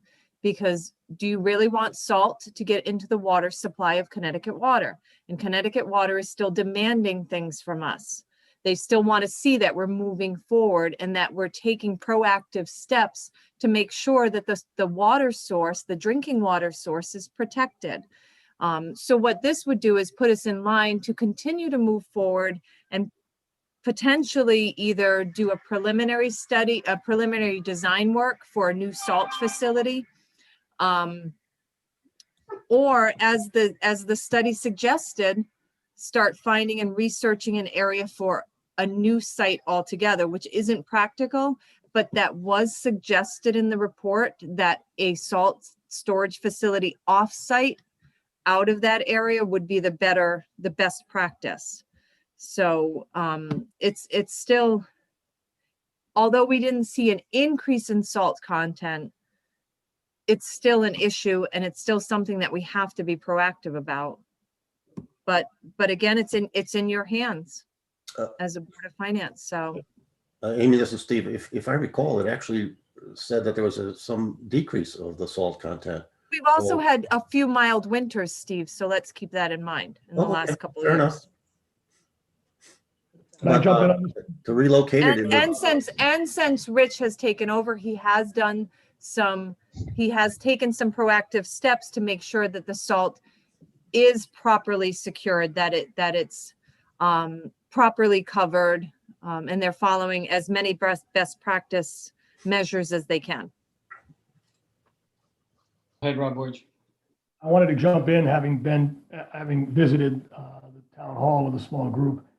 I can follow your logic around it, Jim, but I'd personally like to see us continue with the evaluation, and even with the improvements. Some of this money can go towards improvements. For example, the problem I think we've all found is not the shed itself, although the shed is old and needs some love. The problem is salt on the pavement surface running onto the gravel and then seeping into the water eventually.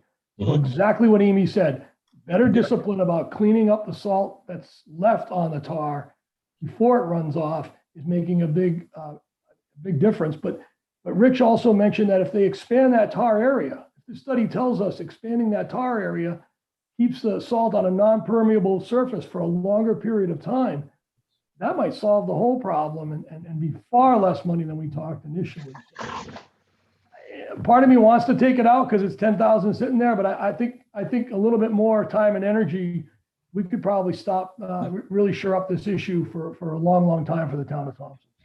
Well, I just wanted the board to take another quick look at it and see if it was something that we would want to do.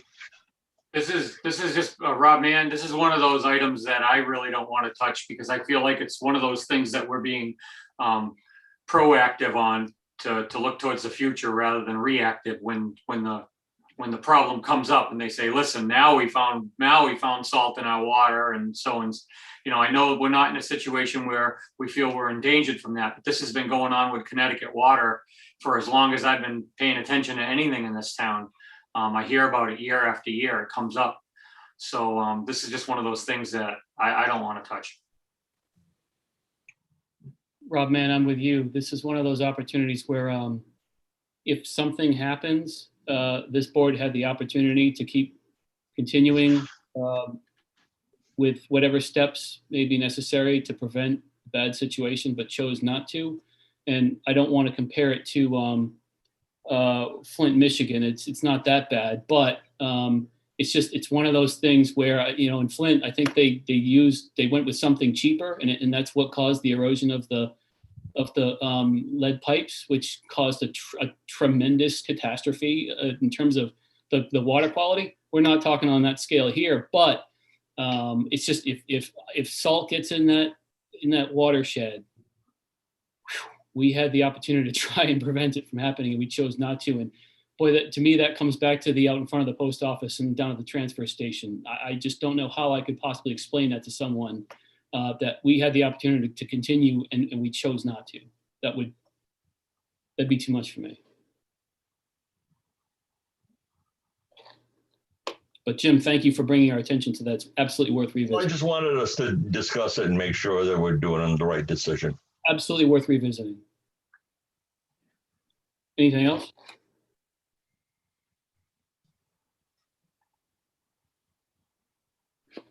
Jim, anywhere else you'd want to go? No, I'm all set. Aaron, I'd like to go to page 83 and discuss the zoning officer's pay increase. That was more than everybody else's. It was 20%. Okay. Fine. My notes here, and Amy, you can probably back this up, is that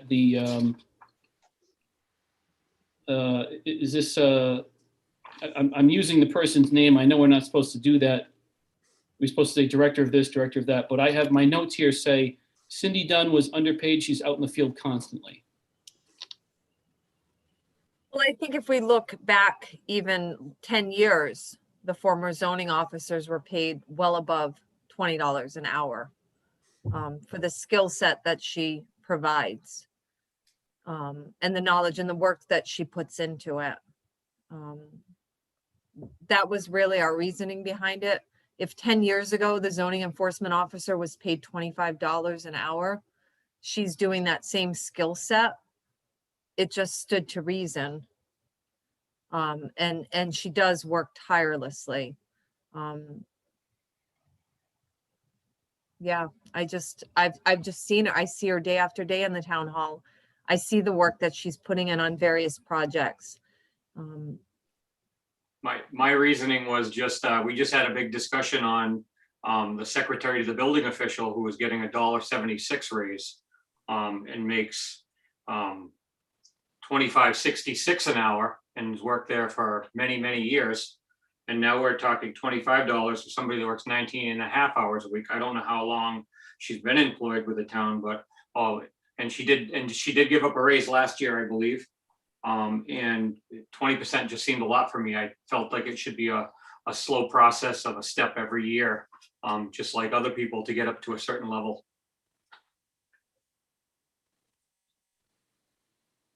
Thoughts, anyone? I just don't like to pick on personally people's salaries or minimal increases. And I'm just going to make a broad comparison. If you look at the school budget, all those people are getting salary increases every year. We don't nickel and dime those. I don't think we should nickel and dime these either. It's my personal, and there's no benefits like with this position. And if we increase her hours to compensate for the amount of time she's actually putting in instead of her salary, then she would qualify for benefits and it would cost us more. Just a thought. It's my 2 I cents. just look at the budget and I say 2.5%, 2.5%, and you know, then I see 20. So that's why it sticks out to me. That's all. Pretty basic. Aaron, Go ahead. this is Tira Penn. If I can just sort of confirm sort of the sentiment behind what Rhonda was saying, and I think we did mention this last time that the ZEO position was discussed. It is absolutely true that the ZEO is putting in more hours per week than we can give her as an institution. So if the raise in hourly wage helps to offset the fact that she is, quite frankly, working off the clock, I think the trade-off is a good one. Yeah. And as both Rhonda and I think John Rice in the chat pointed out, she is not receiving benefits from the town either. Any other thoughts on this? My viewpoint, Aaron and team, is that it's really the market that should dictate or help guide pay, not the fact that someone's historically underpaid. Of course, there's a whole performance side of the equation. I think you got to pay good, you got to take care of good people for sure. But if the market's paying 20.78, we should be talking about 20.78. The market's paying 25, we should be talking about 25, because we're going to lose the best people. Yes. We're going to go to where the market salary is. I don't know what the market salary is for a zoning officer. When I look at the other officers in town, like the wetlands officer and the conservation officer and some of the others, they seem to be significantly higher than 20.78. Yep. So I guess in a roundabout way, what I'm saying is I could support the 25, but it would be nice to have market data when we push forward, one-time increases like this that are really normalizations to get it back to market. Anything else on this? This is Jim. Go ahead. I agree with keeping her salary right where it's at. You know, she's not going to be getting big increases moving forward, you know, but this at least gets her where she should be. And if she's working extra hours and things like that over and above her 19 and a half hours, I think this is very, very fair pay for her. Any other discussion on this one?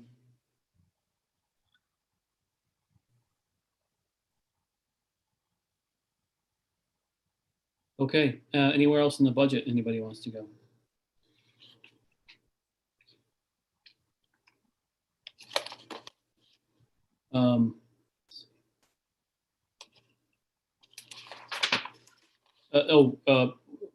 Rob Words, did you say you had like 1 or 2 places to go?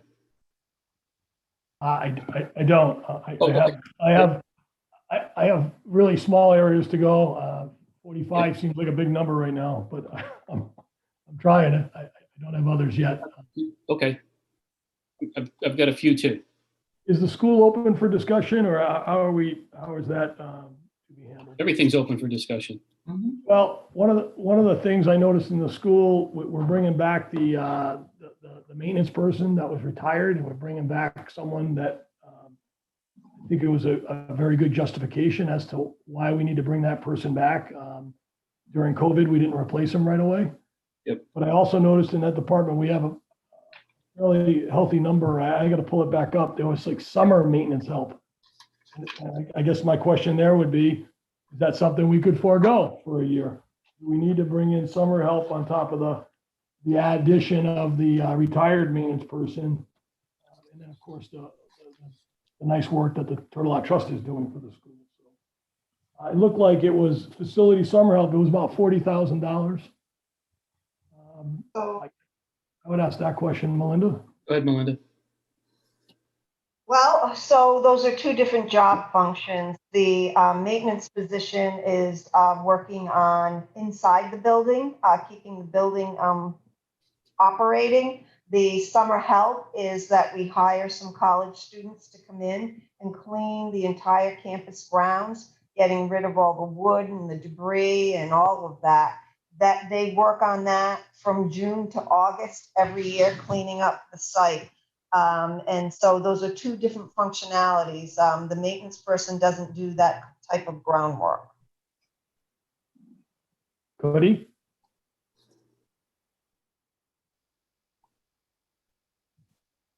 Melinda? Could he? No, he couldn't. That's not his job description. Remember that they're in, as Amy explained, they're in a union. No.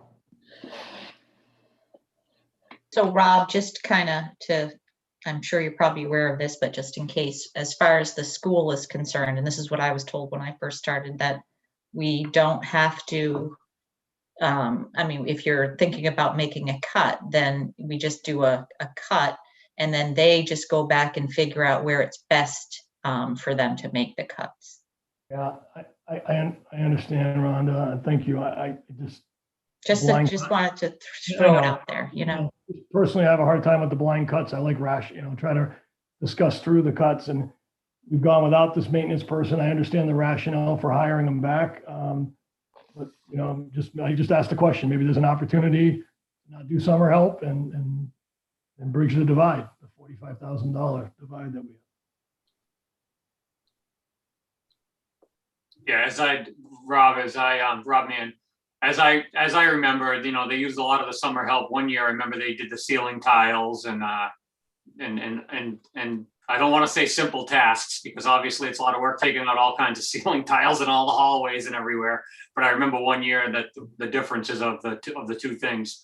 But so those are the simple jobs that I shouldn't say simple, but I mean, those are the jobs that are probably less dangerous and risky for people to come in the summertime and do. I think the differences in the school for that small amount of money for the time for the summer is well worth it. In that one thing, as far as the maintenance position, is that the person that's going to manage these people, Melinda? No, Bill manages those people. The maintenance position is Dean retired, and so Dave is left alone to manage all of the repairs in the building. So what happened this year, because we only had one maintenance person, is that we called in exterior vendors to come in and do some of that work at obviously a higher cost. So as Bill projected out just the day-to-day operations, and I know this firsthand because when Bill went. Melinda, you're on mute. Yeah. Hey, you muted yourself while you were talking. Sorry, when Bill was out on vacation for 3 weeks, the maintenance gentleman, Dave, reported to me every day. And I can tell you, I was pretty blown away by the day-to-day repairs that happen with leaks and faucets and toilets, and it is nonstop. And so we did have to call in exterior vendors to make repairs, and their rate of pay is going to far exceed what we paid this maintenance position. And that was the rationale that the Board of Ed used to restore that position back. So it's cost preventative is really why that position was put back in. We know we're going to spend more money on maintenance and repairs with external vendors if we only have one person working. I mean, Aaron, if I could just interject too. I mean, during the summer, that's the time I don't know if you've been up on the near the roof of our buildings, but there's a lot of HVAC units, and that's the time too that the maintenance mechanics go up there and change all the filters, which could, and the HVAC work could take the bulk of the summer for the maintenance mechanics. And the summer folks too. Rob had said something about they do some of the minor work when they had done the ceilings, but they also do the moving in and out of the furniture because every room in the building is, the the floors are redone and cleaned up, and all that furniture has to be taken out of the rooms and into the hallways and then moved back in. And that's the function of the summer help. This year will be more cumbersome because we took the entire district and took out of any kind of surplus or extra furniture because we had to do social distancing in the classrooms. We don't know what the recommendation is going to be for this year, but everything is jammed up in gymnasiums and closets and God knows where.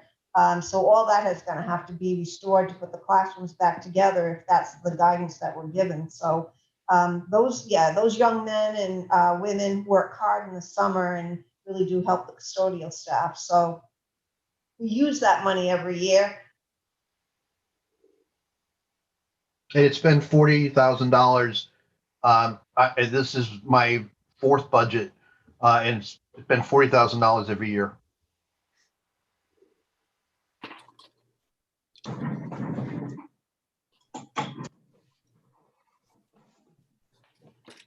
Melinda, can I ask a question? If we were to take the 45,000 and out of the school's increase, would you be able to manage that by trimming a little bit out of each department? Well, so here's the thing. When we put this budget together, we were really careful. We spent a lot of time because healthcare was our biggest nut to crack. The escalating price, we spent a lot of time trying to get that number down. We went through, and the Board of Ed went through hours and hours and hours of our budget looking for places to reduce. I believe the budget that we put forward and the effort that we put forward in, we had to negotiate with 5 unions to make a change in healthcare. And because of that, we made some significant impact on the budget. We absorbed all the contract rate increases because of that.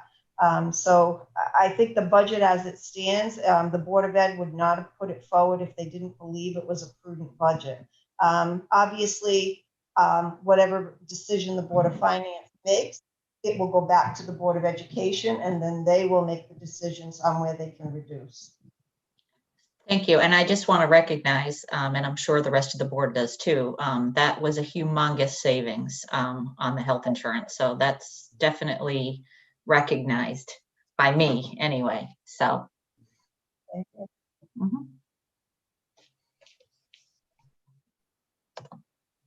Rob Wurge, you were the one who you were kind of leading the conversation here. So actually what I'll do is I'll ask, is there any other discussion on this item? And I believe, Rob, you had mentioned summer help. I think that's what got us on this topic, right? Correct. Any other discussion on this item by anybody? So Rob Wurge, you still have the floor. If you want to lead this discussion in another direction, that's totally fine. No, I think I've said a lot. Maybe others have some ideas on where to go. I've looked through everything, and it's just, as things are getting thin, it's getting harder. So I'm satisfied here. I got a couple of places that we could go. One is page 53 in our books. That's parks. That's page 53. That's Department 3203. And when we came through here on our first run, I had put circles around the summer temporary of $10,000 and then the supplies park maintenance of $6,000 and $1,200 respectively. And I just put a little note that said, come back. That's all. Just put circles around them and I put a note that said, come back.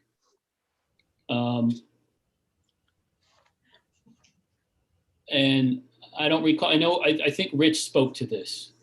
I think he's the one who spoke to this. It's just, I noticed that our actual in fiscal year 20 was 8265, which was up. This is the top line, summer temporary. It was 8265 versus the actual in the previous fiscal year, which was 990, which is not to say that the 8265 wasn't warranted. I just wonder, can we get away with shaving the 10 back down to 8? Erin, this is Amy St. Ange. I can give Rich a call. Yeah, I just wonder, can we find 2,000 here? And if not, no worries, I'll Okay. back off. I'll back Okay, off. let me give him a quick message. Because I don't want to do more harm than good here. But I just because I put a note here that says come back. Yeah, Aaron, I have another note here. I don't know, I put $157 spent. I don't know if that was what they spent out of the park maintenance, and because they just hadn't done anything to this point yet, or if they had just, I don't know what my $157 spent was referring to, but I have a note here. Rob, man, I have the same note and I circled the 6,000 on park supplies. I think they spent 157 on supplies with COVID. Okay. Yep, I had the exact same note. And so then, could it be a combination of shave a little bit off of the top line summer temporary and then shave a little bit off of supplies parks and find $2,000 in this department and move on? Maybe. This is Leslie Munch, our recreation director, if I may speak to this. Yeah, go ahead. The thing I will say about the summer temporary help is that this line was cut for summer 2020. So our parks did not have that maintenance this past summer. So there's definitely projects and overdue work that weren't completed last summer as those funds were used in another area. So I'll let Rich speak to the projects, but again, there was no summer temporary help in summer 2020.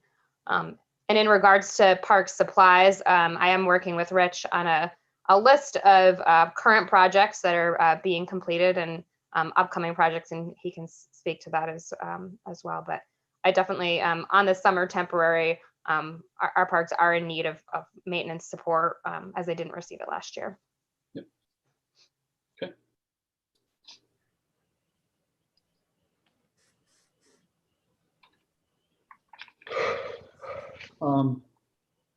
And then I guess my question is, does Rich speak to cemeteries as well? That's 2 pages down from where we are. Cemeteries is looking for $1,000 increase. Again, we're not talking about big dollars here, but I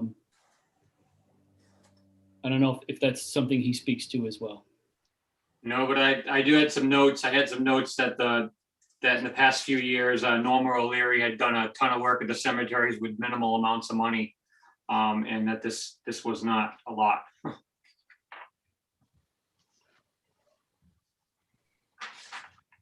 11 cemeteries I wrote down, and I actually wrote some of the names of the cemeteries down here.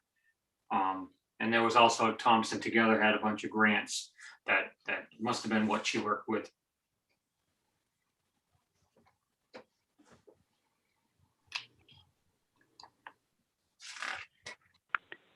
Actually, Aaron, if I could just pipe in on the cemeteries a little bit here, and this is Tira Penn again. A couple of weeks ago, when I had sent you guys all the link to the newly adopted plan of conservation and development, one of the things that prompted me is the last time cemeteries came up. On page 31 of that document under section 4.6a, it does refer to the costs that are incurred by the organization that maintains the East Thompson Cemetery. So again, this is not one that the town maintains, but their annual costs just for mowing come in at $4,500 a year. So if you are talking about multiple cemeteries requiring mowing, it doesn't take much to show that, $1,500 is probably barely covering those actual maintenance costs. And then the rest is being passed on to volunteers, particularly for the cemeteries that do not have an organization maintaining them. Good to know. Thank you.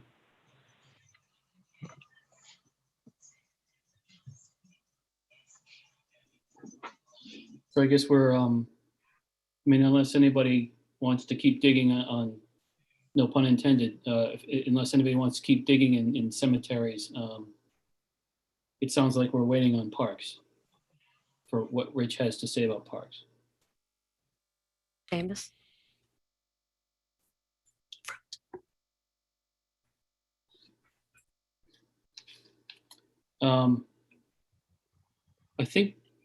I think John Rice is is in this meeting? Because I've seen John R. come up in the chat a couple of times. Is that true? Is John Rice?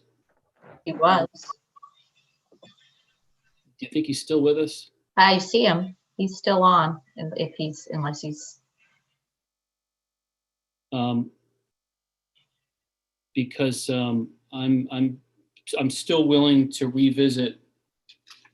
And Orla, you don't have to go here. It's just that this will sort of be my last thing that I'll revisit. I'm willing to revisit the track study. I know we shaved it from 20 down to 15. I was willing to go to 10. I think Jim was willing to go to 10. And I remember John saying that there was 7 or 8 committed or something. I know some people had notes that I have a note that says 10. I have a note that says 15. Okay, so Amy Sanders has got the answer on parks. Great. Amy, you're welcome to join us over the microphone if you want. Okay, so I spoke with Rich, and he said that ideally 8 would probably be about where they fell. But that year in particular, they hired late. We actually have the ad that's going out this coming week. Okay. We were hoping to get summer help earlier because of all of the road projects that we have going on. He did say that he could potentially go to a $6,000 amount in that account, but that would mean hiring only one temporary person for a longer period of time, potentially to work with one of the current maintainers. So that would pull one of the maintainers away from some of the summer road work projects that they have going on. So it's your call. We could drop to the 8. We could drop as low as 6. So again, it's in the hands of the Board of Finance. Amy, did he happen to mention anything about, is it the supplies, the supply line, supplies parks? Oh, I'm sorry. I did not ask him specifically about that. Because was that a question? Did Rob Mann, do you have a question on that one? I might have been on the phone with him if that got asked afterwards. Rob Mann, were you wondering Yeah. about supplies parks? Yeah, well, no, I just knew that they had only spent $157 on the supplies, but the recreation director had already answered that. And actually, once she answered it, I remember hearing it earlier in the budget discussion earlier in the season, that her and Rich were working on a list to spend that money. So that's, they do have a plan for it. This is Leslie Muncher, Recreation Director again.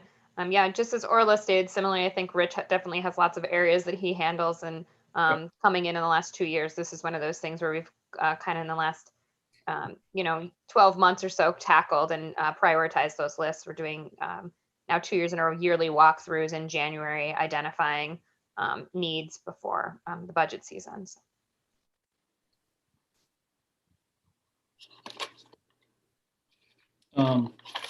Any other discussion on parks? Aaron, John Rice, I'm on that question about just one quickie on parks and cemeteries is that the reason East Thompson's Cemetery Association was formed because of the lack of care in the cemeteries in the town. So there was people in town that decided they take cemetery over and maintain it. So, and they do, and we do that. And back to your question on that $15,000. Yeah. Yeah, that was, we have an estimate for the core drilling up at the track at the school, and that was $7,700 just for the core drilling. That's why I felt comfortable, probably 15 if the investigations that we have to do at Bull Hill, and depends what happens at the school.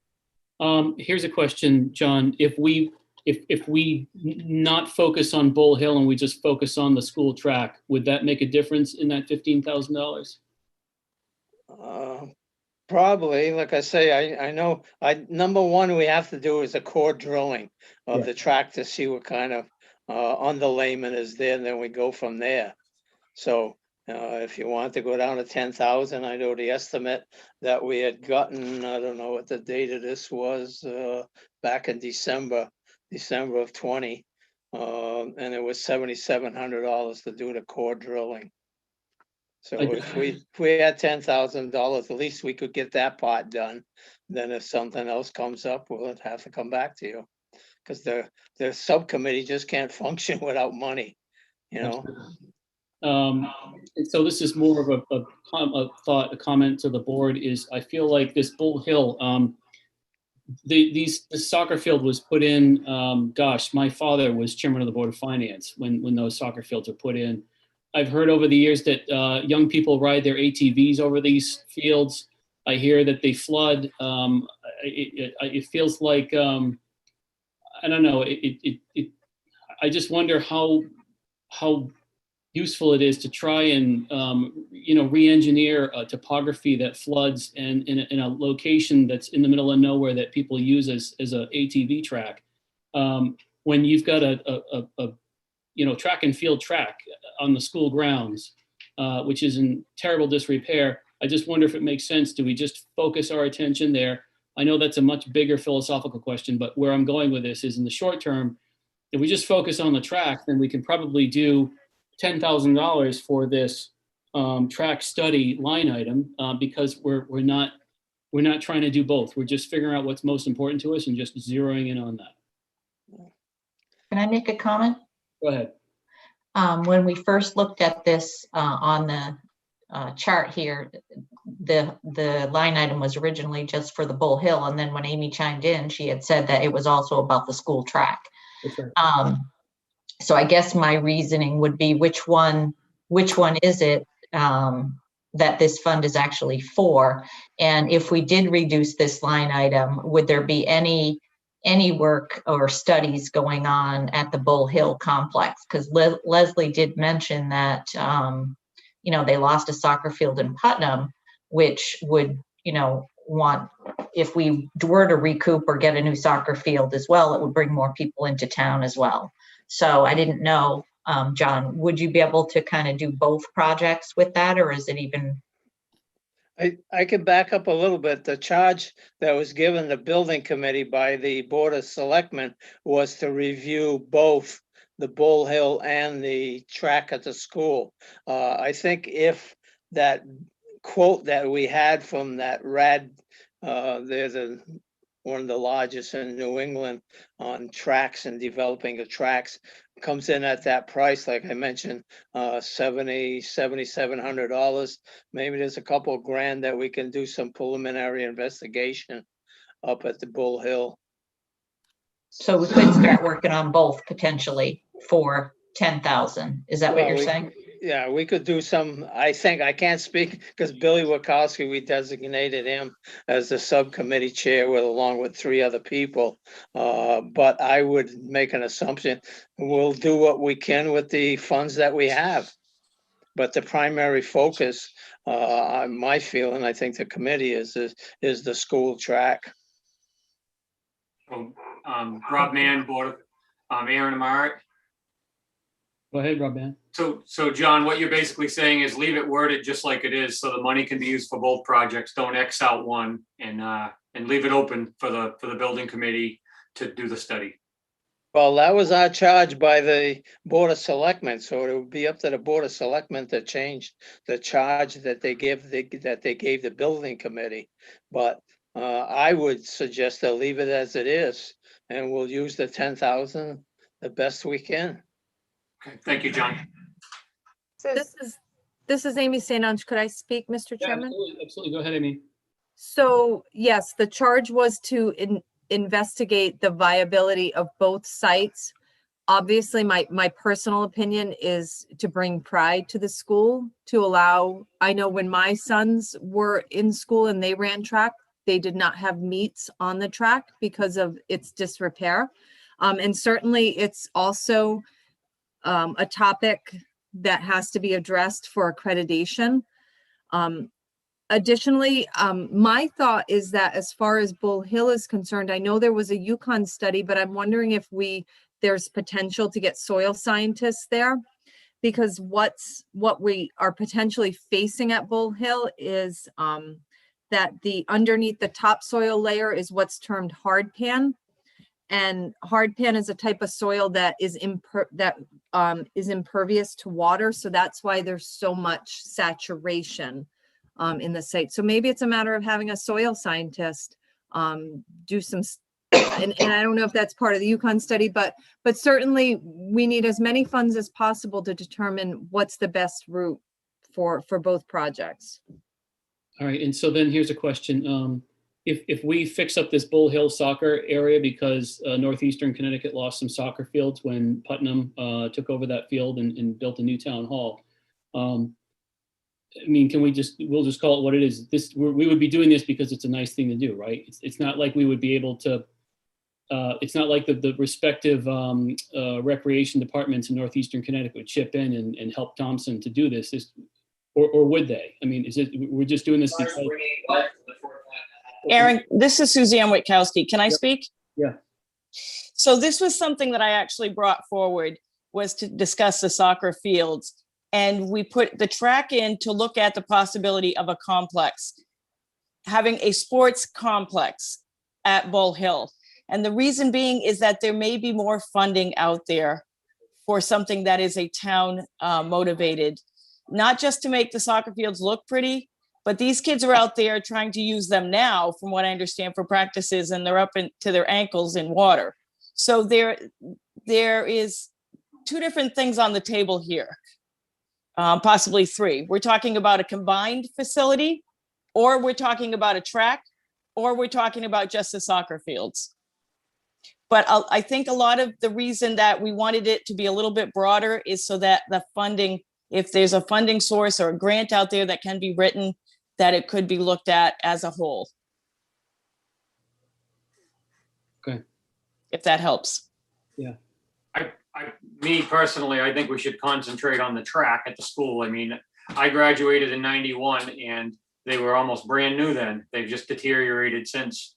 Obviously the funding hasn't been there to maintain them or, redo the material that's there.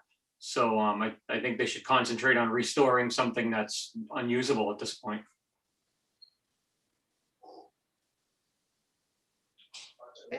This is Leslie Munshauer, Recreation Director, if I may. Sure. If this item is reduced to the 10,000 with what John Rice has stated, with the close to 8 for already designated to the track, it doesn't leave much for the Bull Hill recreation exploration. So I would feel more comfortable this being relabeled, the department and the request, because it doesn't seem that it will be covering the Bull Hill area if it is just the track. So I would like that to be, relabeled and distributed where appropriate. And so the reason I make such a big deal out of this is because I just wouldn't want us to, if this Bull Hill, if we spend money on this Bull Hill soccer area and we determine, yes, it's going to continue to flood. I just don't want to I don't want to spend money on something that we're not prepared to sort of, take action and remedy. And I mean, if there's a way that it makes sense to do it, if there's money out there that state money to fix a soccer field, I don't know. Or if there's a way that if this is going to be if it's going to be helpful to Northeastern Connecticut towns, because we've lost a couple of soccer fields somewhere in Northeastern Connecticut, that maybe they're willing to help us with it. Fair enough. I mean, if it makes sense, fair enough. I just want to make sure this makes sense. Yeah, just Rob, man, just a few other words. I know when I was really young that we actually played, I don't know if it's nobody plays there anymore, obviously, but we actually played right at Thompson Dam where they have the pavilions. Those were our soccer fields when I played as a kid.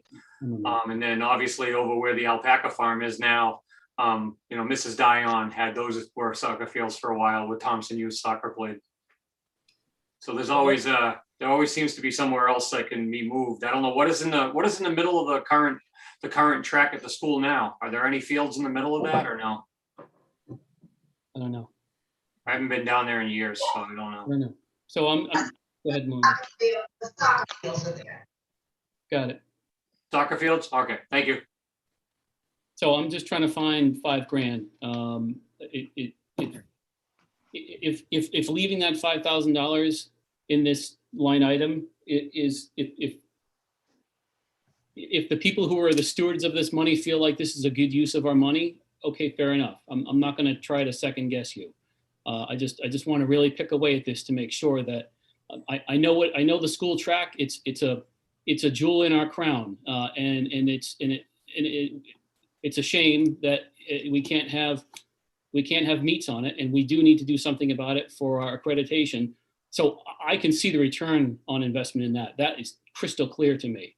But a couple of soccer fields that are down a back road that's down in the corner of a town where they flood and people use them as ATV, riding around fields on. I have more trouble getting my hands around seeing the return on investment. So I'm just trying to find $5,000, and I just want to make sure that the stewards of this money understand.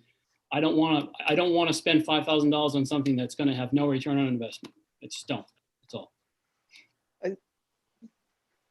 Aaron, John Rice again. I think we won't answer any of these questions until we do a preliminary investigation of the Bull Hill area.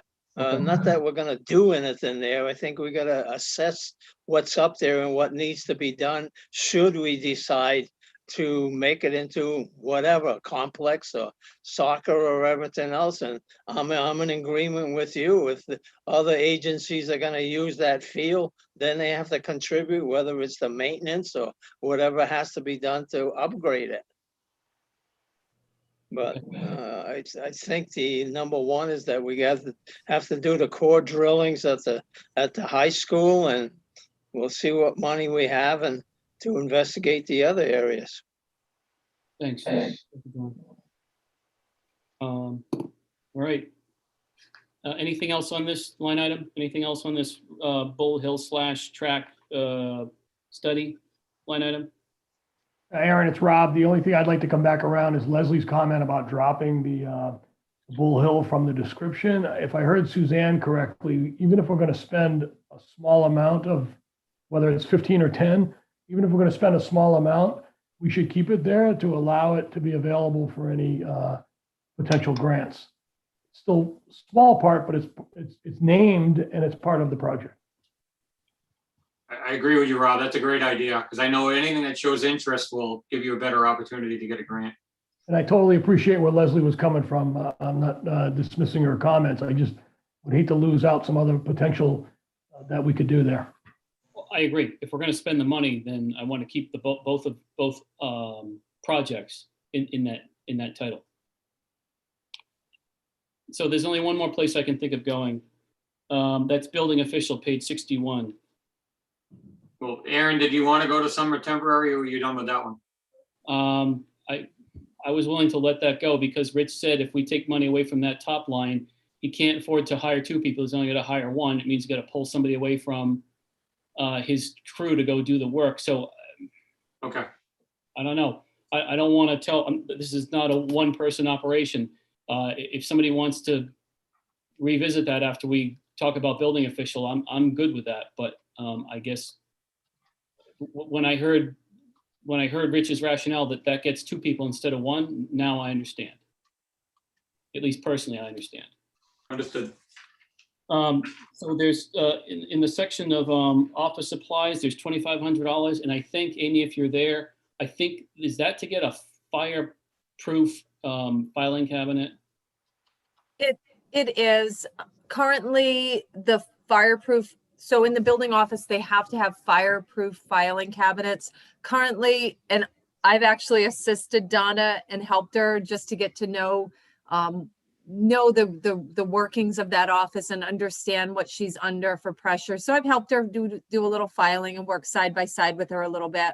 And those filing cabinets are packed. And with all of the new builds, that's going to mean additional files that have to get put into those. So currently they have a new filing cabinet, a new fireproof filing cabinet that I believe they got 2 years ago or a year ago, in the not last year's budget cycle, but I believe the one before.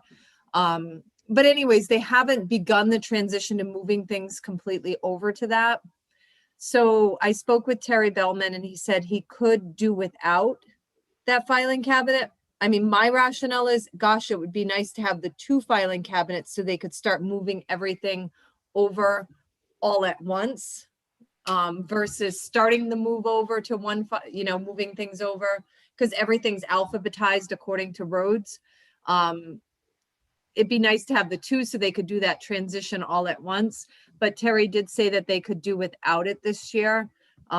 So, I mean, I think you might want to keep some amount in office supplies, but they could certainly do without the full 2,500. So do you mean one filing cabinet instead of two? Is that what you mean? No, they have one that they had just gotten that's pretty much empty still, because they haven't begun transferring files over to extend the files. They needed a second one only because of all the new bills, and yeah, sorry, I didn't explain that very well. No, that's fine. You may have explained it, and I just didn't follow you because we reach a certain time of the night and my brain starts to skip. So Understood.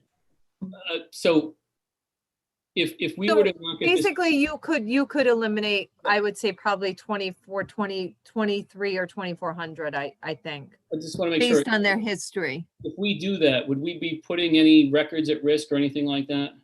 Oh, no, we would just continue to jam pack the other filing cabinets with files, but not at risk at all. And so you said we could potentially shave, did you say 2,300 out of this? Yeah, I think if you look at the history, let's see, their office supplies are typically falling around around $200. So it looks like you could probably shave about 2,300 if I'm accurate. If I'm reading that correctly. Looks like it.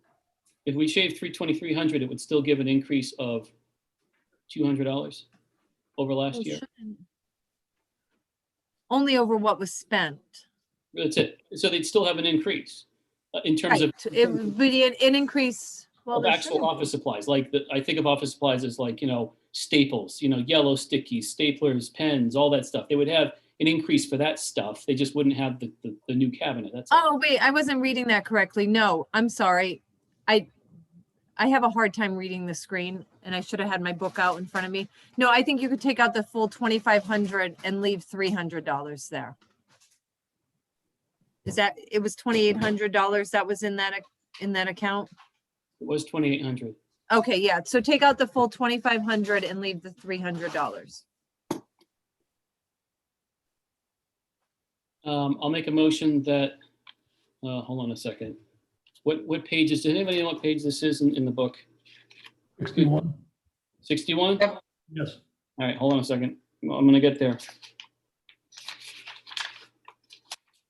Okay, so I will make a motion that in Department 3301 Building Official, line item 533150 Office Supplies, we reduce that by $2,500 so that it's level funded from the previous fiscal year.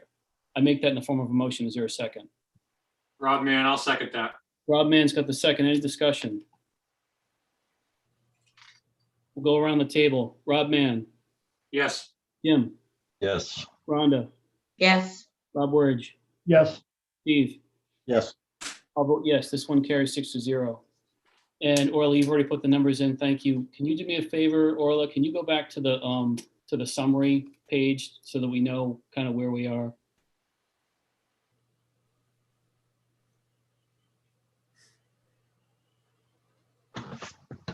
All right. I'd be willing to commit a mortal sin and use some surplus. I had a quick question, Aaron, Go ahead. if I may. And it's a topic I touched on earlier and we didn't come back to the school. And it was with respect to the technology upgrades. Yep. And the question is, maybe we don't have an answer yet. I don't think we had an answer a week ago, but with the grant, with the COVID money coming in of $1,083,000 or a little over $1 million for the school, I know that was very restrictive on what that could be used for, but I'm not sure we answered if it could be used to support some of the distant learning requirements, which may be driving a big part of the technology increase in the education budget. So we did learn this week that the American Rescue Plan, or they're coining it ESSER 3, is going to have different requirements for accessing those funds than ESSER 2. However, I can't imagine that one of the allowable costs would be technology.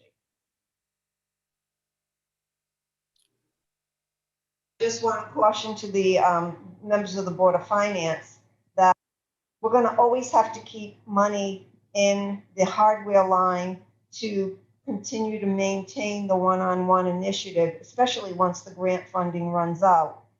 What the amount is could vary from year to year, but there always has to be a commitment to those hardware to replace devices, because we started with a very, we didn't have a lot of new technology. We had a lot of donated used technology, and that's what's tending to age out right now, and that's what we're replacing. Grant funds provided all the other one-on-one devices that we needed to actually turn the district over to a fully remote district. But having said that, I can't imagine that the next bucket of funds are not going to have some type of a technology priority. Okay, so if I heard you correctly, Melinda, we don't believe any of the COVID relief money would be earmarked for technology, specifically remote technology, driven by the need, you know, the big need, especially this year, but and beyond, for remote learning. Well, so ESSER 2 did have, there were priority goals for ESSER 2, technology being one of them, to maintain a remote learning environment. I would imagine that the American Rescue Plan will have some provision for that, because remember, it's a national grant, and every school district isn't up to par with their technology. We aren't either. But I'm just saying, in our budget line, we have to maintain budget for hardware every year. We certainly, if you reduce it this year, the problem is that it should remain there as a regular cycle to replace devices. But I anticipate that the American Rescue Plan monies will have some provision to buy technology. So it will have some.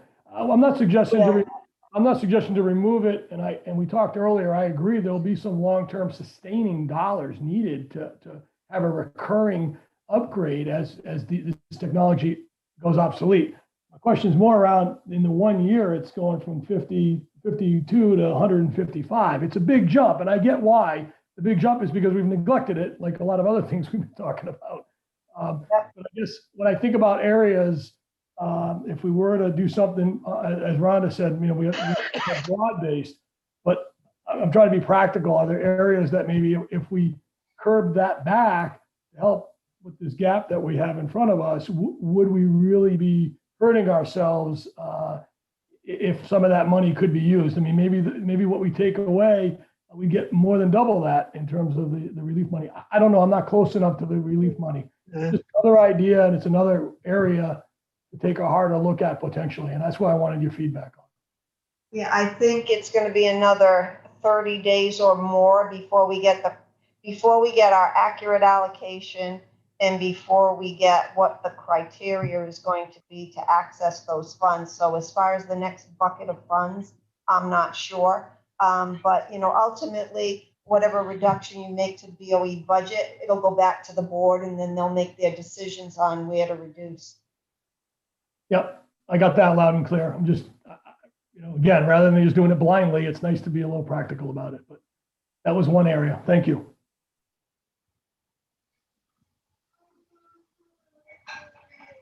That was it, Aaron. Thank you. Anything else? Anybody else? Anywhere anybody else wants to go in this budget?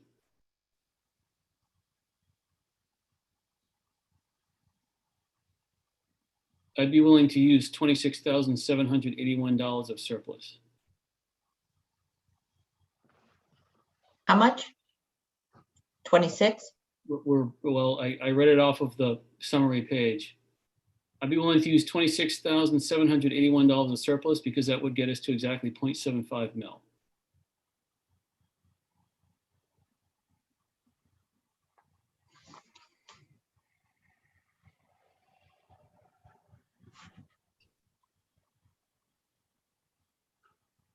0.75 is it's a round number. I guess that's why I like 0.75. It's a round number.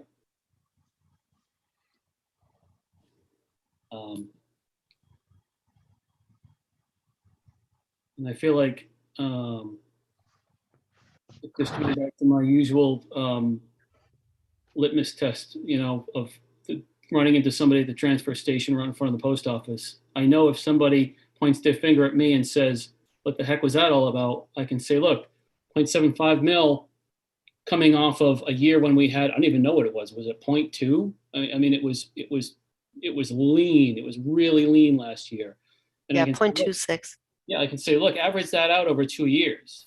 Yes, I know that we put it up this year, but that's because we really swung the hammer really hard last year, and now people have the opportunity to vote on it. So if the townspeople don't want 0.75, fair enough. That it's within their legal right to come out and express their opinion as such, and then we'll reconvene and we'll try to figure something out. But I feel like 0.75 is a round number that I can get my arms around. And I'll come to you in a second, Rhonda. I've tried to find some other places where we can scrape and scrape and scrape, and I just feel like maybe on the first run through, maybe I shouldn't scrape so hard. Maybe if this thing doesn't pass and we come back here, well, sure, all bets are off. Then you scrape a little closer. But I just feel like on the first run through, maybe I should just listen to the people who put this together and said, we put these numbers in for a reason. Fair enough. I'm willing to listen. Go ahead, Rhonda. I was just going to say, looking at Rob Wurge's suggestion of the 3%, only because, looking at it as he brought to our attention from a percentage standpoint, if we took that amount that you're suggesting and then took the additional, 10 or 15,000, it's not on the board, from the school to make it an even 3%, what would be the thoughts on that? It's a very insignificant. It's a very small amount of money, and I realize and commend the school for all the adjustments that they made. But what are your thoughts on that? Everybody, I guess. If I might speak, I really object to just make a cut because you want a number to cut. If there's a reason behind it, some logical approach to we don't need this or we can defer that, I can understand that. But just saying we don't really know what to do, we'll just cut the school or whatever department you might want to pick, I think that's the wrong approach. I really think you should have a rationale for making the change, up or down, but just making it a cut arbitrarily, that's not why we're here, right? At least in my opinion. Well, I think Rob Wurge had put a few different things to our attention. So just throwing that out there that we've already discussed. Well, and Rhonda, if I follow your logic correctly, the purpose that you were thinking of was to get the mill rate increase down to 3%. I think right. I want it to pass the first time. That's just my goal here. And if there are areas like technology that could, and I'm not saying specifically they can go back and do whatever they want, but that one particular area looks like there is some wiggle room there. And I don't think it's going to cause too much pain, and just wanted to throw it out there. So in an effort that, and even if we do have this information on the ballot split out, it's going to show that we've at least looked at both budgets as well to the people that come in and vote. And again, I'm just going to put out there, I know that, people that are on the Board of Ed, the Board of Selectmen, Board of Finance, constantly say that this stuff is everywhere. And I agree, it is. We couldn't put it out any clearer than we have put it out. It's fully disclosed, everything is. But the bottom line is, people they're too busy with their own personal lives to even get involved in looking at it. They're not on the meetings. They're not trying to go to look and research anything. They're making their decision basically what they see on that ballot.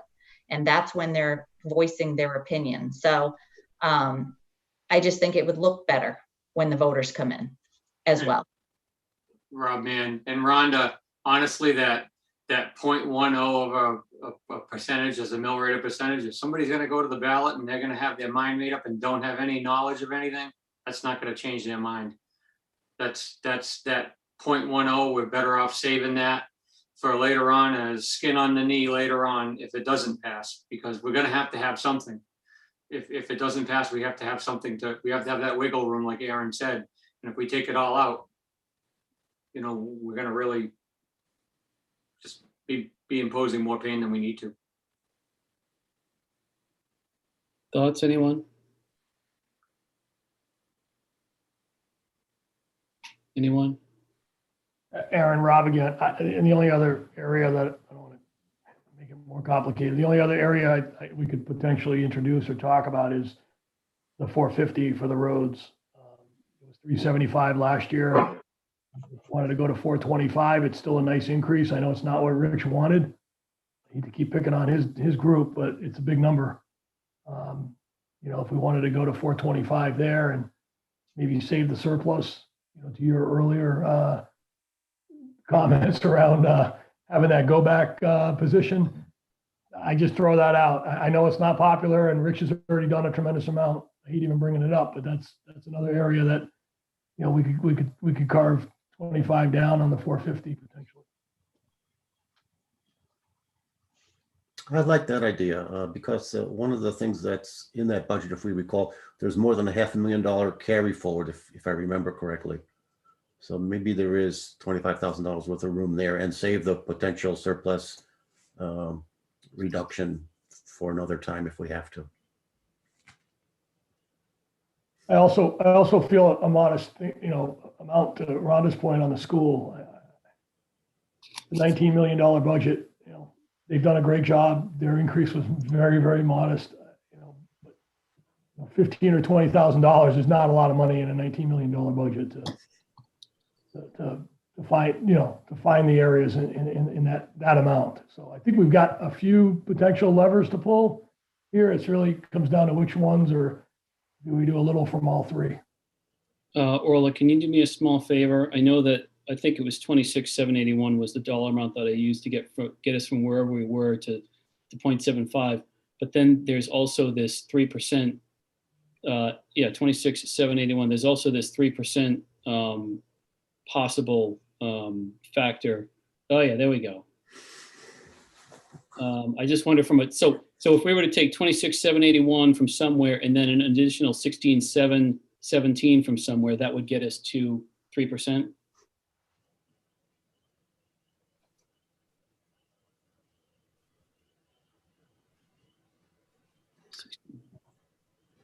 I'd like to echo Rob Mann's thought. I don't think people are going to change their mind 3 versus 3.1%, or those decimal point issues I don't think are deciding factors. I may be wrong, but I struggle. I think if they're going to vote no because it's 3% or 3.1, I don't think it's going to change their opinion. I could be wrong, but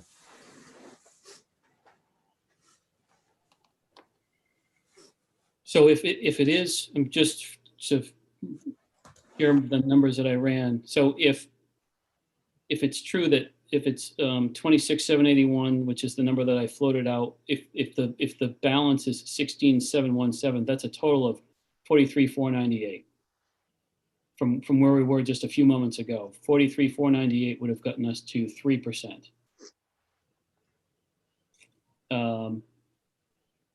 So Rob Words was saying, maybe we look at all three. 15 times 3 is $45,000. So what if we do 15 road, 15 school, and 15 surplus? That gets us there.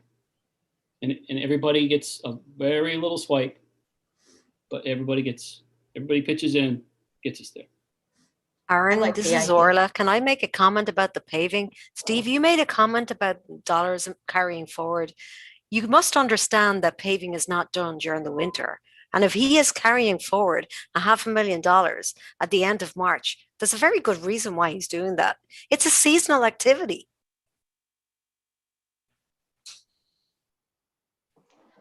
Well, I think too, on that, Orla, is with roads, you have to carry it forward because doing a small portion of a road is very costly. I mean, it's over $1 million. So it's it's something, it is definitely a capital expense that needs to accumulate in order to do a project. Absolutely. And if he wants to do Aquatic Road, it's going to cost him over $700,000. That's only one project. Yes, Rob, man, You we've got to also, start cutting through the paving. He's not going to have anything left. Rob, man, we've also had that discussion where the reason why he tries to do the bigger projects is because they, those grinding machines and things, they're all usually leased or a subcontracted company, and the more they can do, the better when they have the machines on lease. But we all know all these roads are crazy expensive to completely repave, because we're not doing that chip sealing anymore that falls apart. We're doing the stuff that binds together. No more Oreo cookies, I guess. Personally, I would love to do 15 roads, 15 school, 15 surplus, send this thing out and it passes on the first run. That's what I would love to see happen. And I will go with that idea, Aaron, myself. No guarantees, but I'm on board with it. Not my first choice, but I'd go with it too. Yeah, I'm reluctant, but I'll go with it. okay. So then here's what I'll do. I'll put it in one motion at the risk of tying poor Dottie into knots. Here's my motion. We take $15,000 from the school. We take $15,000 from the road resurfacing / road work section of the capital improvement plan, and we take $15,000 from surplus. That's my motion. Is there a second to the motion? Second it.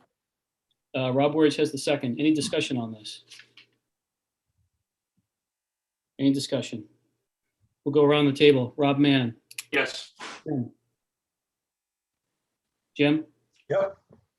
Rhonda? Yes. Rob Wurich? Yes. Steve? Yes. I'll vote yes. That's 6-0. And now we'll just see what that does for us on the summary page.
We're there.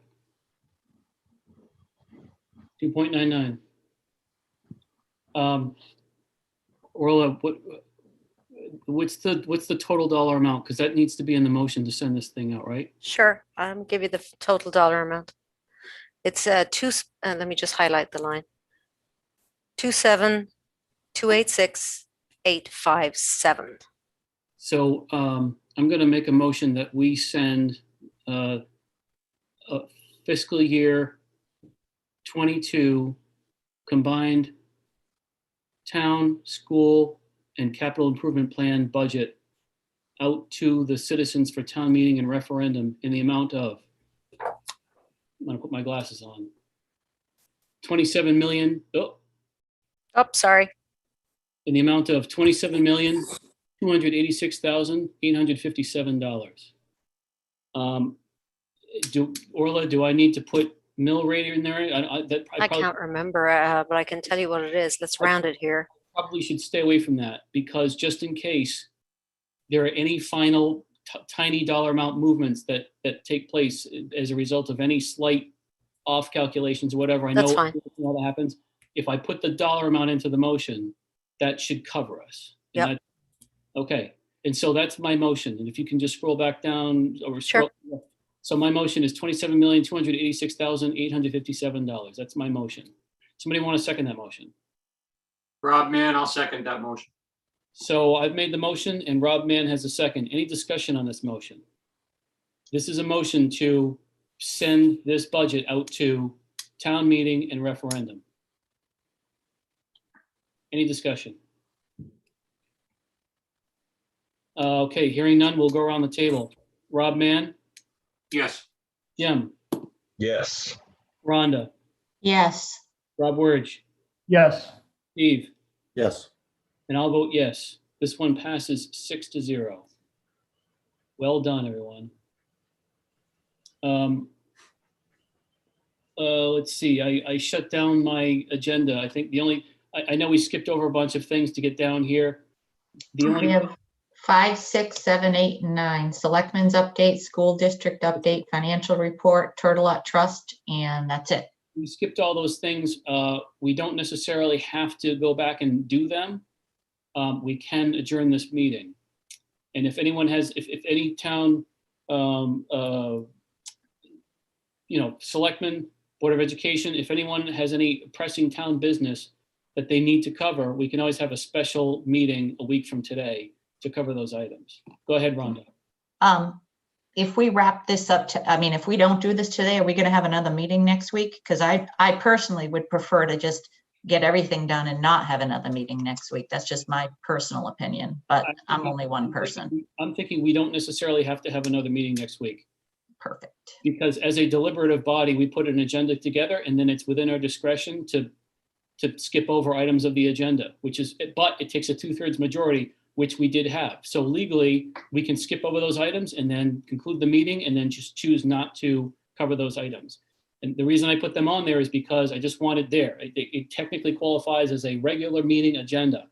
Just in case there's something spooky happens if we don't have a regular meeting agenda on the third Thursday of the month, like we always do. I just wanted to make sure. But as a deliberative body, we have the right with 2/3 majority to skip over something, to add items, to remove items, to do whatever we want with a 2/3 majority. Awesome. So then we could just meet again in a month, right? That is correct, unless there's any pressing business that somebody in town needed to have, they were gonna bring it before us tonight, and they knew they weren't gonna get a chance, and we can always have a special next week. But barring that, we should be good. Perfect. Well, Thank Aaron, you. given that, I'll make a motion, we adjourn. Steve's got the motion to adjourn. Is there a second? I'll second that. Jim's got the second. All in favor of adjourning signify by saying aye. Bye. Aye. Anyone opposed? Anyone